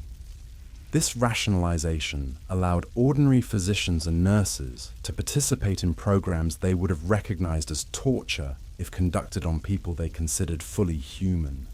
But the mentally ill weren't fully human in the eyes of mid-century psychiatry. They were defective, broken, their minds already lost. What harm could come from studying those broken minds, even if the study caused additional damage? The subjects were already ruined, or so the reasoning went. Documentation from these institutions, when it survived, reveals operations that functioned as laboratories first and treatment facilities second. Patient records contained detailed observations of experimental outcomes alongside almost no documentation of therapeutic interventions. Mortality rates far exceeded national averages for psychiatric facilities, but administrators attributed deaths to patients' underlying conditions rather than institutional practices. When families requested information about deceased relatives, they received form letters citing natural causes or complications from mental illness. The truth remained classified in research files that wouldn't surface until the institutions closed. Their records dumped into archives where they sat for decades before historians recognized what they were reading. These forgotten cases can't be quantified accurately because the forgetting was systematic. Records were destroyed when institutions closed. Patients who died were buried in unmarked graves on institution grounds, their names lost. Survivors who eventually left custody had no documentation of what had been done to them, their memories fragmented by both trauma and the very treatments they'd endured. What remains are fragments, scattered documents, survivor testimonies often dismissed due to mental health diagnoses, physical evidence in the form of institution cemeteries holding far more bodies than official death records acknowledge. The isolation that enabled these experiments also ensured they could be erased more thoroughly than abuses in public institutions. The buildings are gone now, demolished or converted to other uses. The staff are dead. The patients are dead. And what happened inside those walls exists primarily as rumor and partial documentation, never fully investigated because the victims had already been silenced by society before medicine finished the job. The cases aren't forgotten because they're unimportant. They're forgotten because forgetting them was always part of the operation. The 20th century ended, and with it, the illusion that medicine's dark history was behind us. Institutions acknowledged past abuses through carefully worded apologies that expressed regret without accepting liability. New ethical frameworks were implemented, promising that informed consent and oversight would prevent future exploitation. The transformation appeared complete. Medicine had evolved from its barbaric past into an enlightened present where human rights were paramount. But transformation is easier to announce than to achieve. The systems that enabled historical abuses weren't dismantled. They were renovated, their most obvious cruelties sanded down, their operations concealed beneath layers of bureaucracy designed to give the appearance of accountability without its substance. Modern clinical trials operate globally, and the globe isn't uniform in its protections. When Western pharmaceutical companies need to test new drugs, They increasingly conduct trials in nations where regulatory oversight is minimal, where poverty makes participation attractive, and where legal systems offer little recourse when things go wrong. The trials are documented meticulously. Consent forms are signed, but the consent is obtained in languages participants barely understand, describing risks in technical terminology that obscures rather than clarifies. The ethical veneer is maintained through paperwork that proves proper procedures were followed, even as those procedures are designed to produce compliance rather than genuine informed choice. The drugs tested on these populations will primarily be marketed to wealthy Western consumers who can afford them. The pattern is familiar: extract knowledge from vulnerable bodies, transfer benefits to those with resources to pay. Within wealthy nations, the transformation has been equally superficial. Prisoners are no longer officially used for medical experimentation, but they're offered opportunities to participate in research that provides income and reduces sentence length. The coercion is structural rather than explicit, which makes it legally defensible while remaining ethically indistinguishable from historical practices. Homeless populations are recruited for studies through outreach programs that frame participation as access to healthcare they otherwise couldn't afford. The economically desperate enroll in trials, offering compensation that seems substantial to someone facing eviction, but represents a fraction of the trial's budget. The vulnerable still bear disproportionate risk. The system still functions through exploitation of desperation, but now it's called expanding access to research participation. Institutional review boards exist in every research facility, theoretically providing independent ethical oversight. But these boards are staffed by people employed by or affiliated with the institutions conducting the research. They review protocols proposed by colleagues, submitted by departments that generate institutional funding and prestige. Approval rates exceed 90%. Rejections are rare enough to be notable. The boards function less as gatekeepers than as liability shields, producing documentation that proves ethical review occurred without fundamentally challenging research that drives institutional priorities. When controversial studies are approved, testing on children without parental consent, enrolling cognitively impaired patients, conducting research in developing nations under conditions that wouldn't be permitted domestically, the IRB approval becomes armor against criticism. The process was followed. The boxes were checked. The exploitation is now certified as ethical. The makeup covering old practices is sophisticated. Medical schools teach research ethics as a core requirement, but the teaching focuses on historical abuses while treating modern protections as adequate solutions. Students learn about Tuskegee and Nazi experiments, absorb the horror, and emerge believing those were aberrations now prevented by current safeguards. They don't learn that pharmaceutical trials still disproportionately recruit the poor, that military research still operates under classification that prevents oversight, that academic pressure still incentivizes cutting ethical corners. The transformation into the modern era isn't a break from the past. It's the past with better public relations, operating through mechanisms that have learned to generate proper documentation while maintaining the essential dynamics that have always defined medical research. Those with power extract knowledge from those without it, and the extraction is justified through claims that advancing medicine benefits humanity, even when humanity is divided into those who benefit and those who sacrifice. The wound hasn't healed. It's been covered with institutional cosmetics that make it harder to see, but don't address the underlying damage. And beneath that makeup, the old practices continue, just with consent forms and ethics approvals that make them appear fundamentally different from what they actually are. Bureaucracy has always been violence's most effective disguise. When experiments are authorized through proper channels, documented on official forms, and conducted according to approved protocols, they cease to appear as what they are. The horror becomes administrative process, something that can be filed, reviewed, and archived without triggering moral alarm.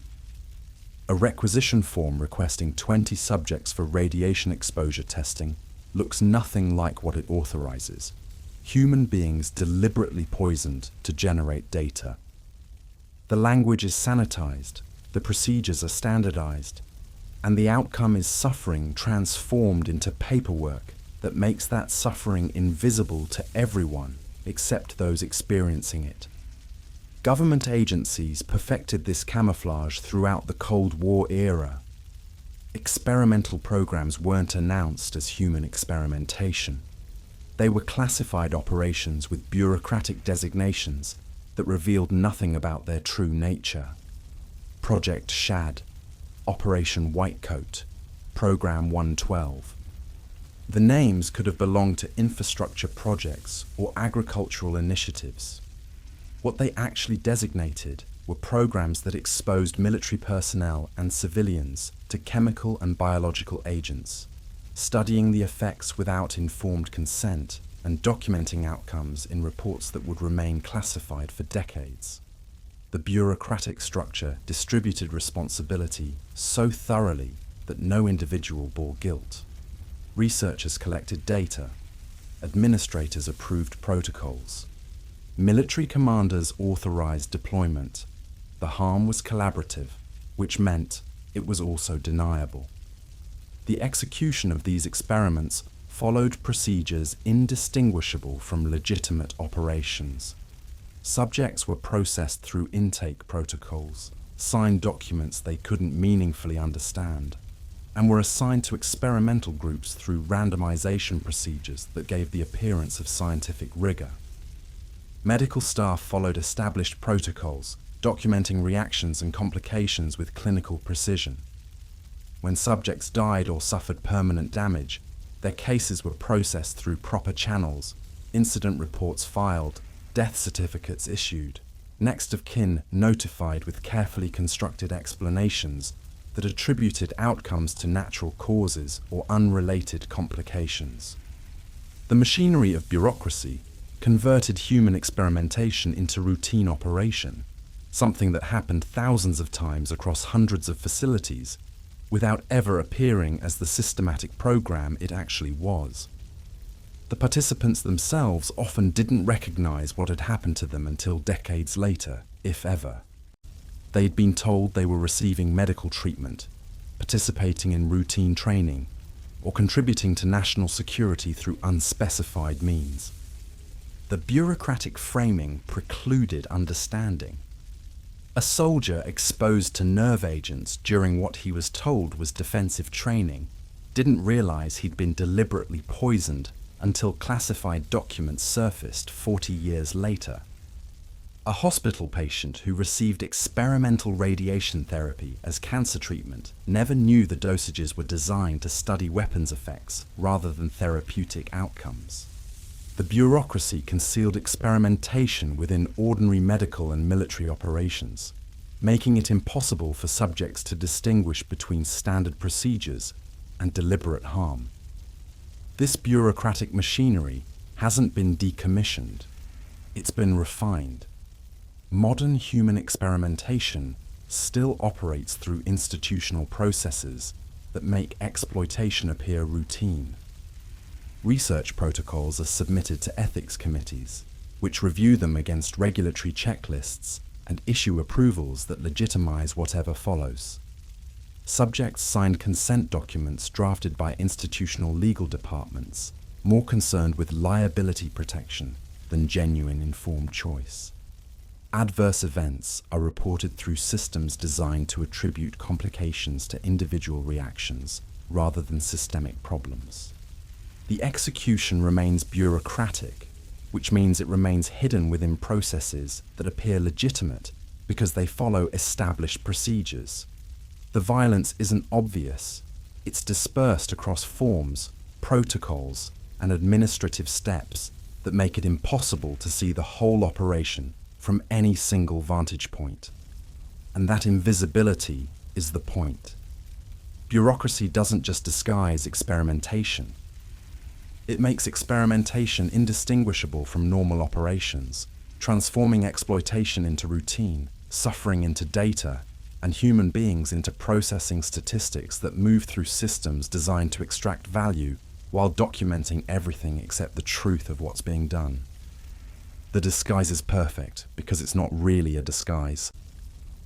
It's the actual structure through which modern institutions operate, making harm banal, systematic, and nearly impossible to see unless you know exactly what to look for. Every breakthrough carries weight that medical histories rarely acknowledge. Insulin therapy, now routine treatment for diabetes, was developed through experiments on dogs whose pancreases were removed, and later refined through trials on patients who had no alternatives and limited understanding of what was being tested. The polio vaccine that saved millions emerged from research that included deliberate infection of institutionalized children. Cancer treatments that extend lives today were calibrated through doses administered to terminal patients who were told they were receiving therapy when they were actually providing toxicity data. The discoveries are real. The suffering that produced them was also real. And that suffering has been systematically erased from the narratives of medical progress. Medical textbooks celebrate innovators without examining their methods. Students learn about breakthroughs without learning whose bodies broke to achieve them. The standard curriculum presents medical history as a series of brilliant insights and courageous innovations, omitting the institutional systems that enabled those innovations through access to captive populations. A lecture on the development of surgical techniques might mention pioneering surgeons, but not the enslaved women they practiced on, the prisoners whose bodies absorbed their learning curve, or the psychiatric patients who underwent procedures without consent or anesthesia. The knowledge is transferred across generations, but the cost of acquiring that knowledge is forgotten, deliberately excluded from the story medicine tells about itself. This erasure serves specific purposes. Acknowledging that modern medicine is built on exploitation would require confronting uncomfortable questions about whether that foundation taints everything built upon it. If insulin therapy emerged from unethical research, does using insulin perpetuate that unethical legacy? If surgical techniques were perfected through non-consensual experimentation, does every surgery performed today carry that history? These questions are avoided by separating the knowledge from its origins, treating medical understanding as if it exists independently of the violence that produced it. But knowledge doesn't exist in a vacuum. Every technique, every protocol, every standard of care traces back to specific human beings who suffered so that understanding could be gained. Forgetting them doesn't erase that connection. It just makes it easier to ignore. The hidden legacy manifests in ongoing patterns that mirror historical exploitation. Pharmaceutical research still extracts knowledge from vulnerable populations in ways that perpetuate rather than break from past practices.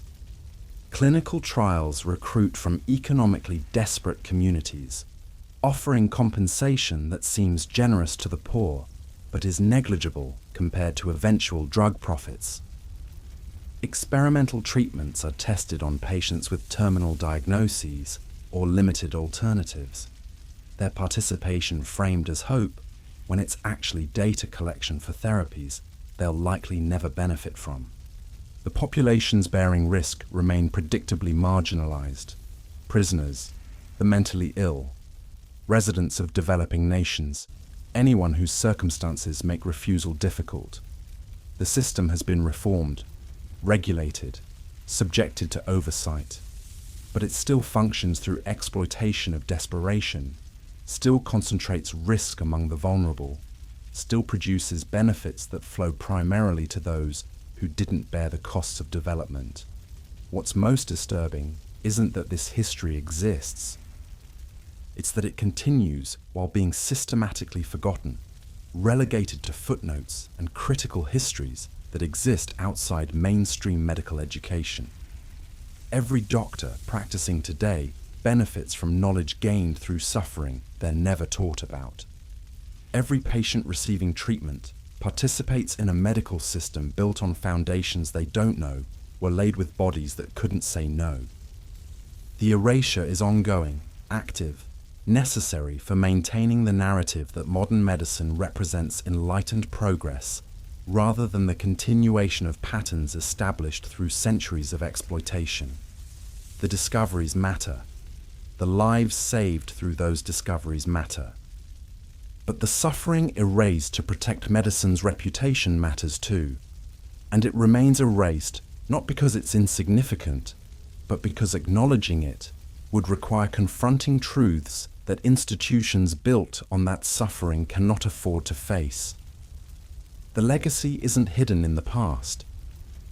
It's hidden in the present, in every treatment descended from unethical research, in every medical advance that traces back to exploited bodies, in every breakthrough celebrated without acknowledgement of what it cost and who paid.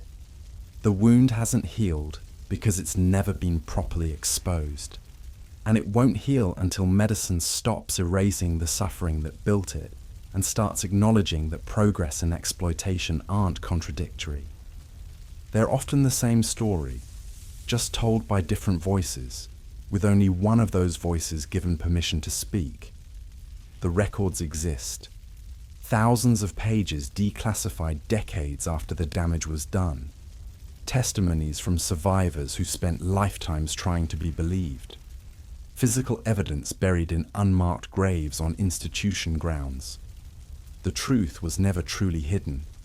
It was just filed away, classified, dismissed as too disturbing to be real. And when it finally surfaced, the response was predictable. Apologies without accountability, acknowledgement without consequence, reforms that address symptoms while leaving the underlying systems intact.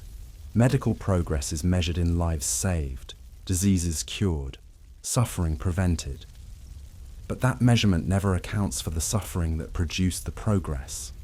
The bodies used to calibrate treatments, the populations exploited to generate data, the individuals whose agony became footnotes in research papers celebrating breakthroughs they never benefited from. Every advance in modern medicine carries that weight, whether we acknowledge it or not. The institutions responsible have evolved. They operate under different names, follow new regulations, generate documentation that proves ethical oversight. But the fundamental dynamic remains unchanged. Certain populations still bear disproportionate risk, so others can benefit from medical advancement. The vulnerable still absorb the failures, so the privileged can enjoy the successes. The wound isn't historical. It's ongoing, hidden beneath language about informed consent and ethical review, concealed within systems designed to make exploitation appear legitimate. History is written by those who survive, but the silenced, they leave marks too. In classified documents that surface generations too late, in medical knowledge that can't explain where it came from without acknowledging what it cost, in the bodies that built modern medicine, one unconsented experiment at a time, their suffering erased so thoroughly that we benefit from their sacrifice without ever knowing their names. The truth was never fully buried. It's been waiting in archives, in survivor testimony, in patterns too consistent to be coincidental. Waiting for someone to look closely enough to see what's always been there. Some wounds don't heal. They just get better at hiding.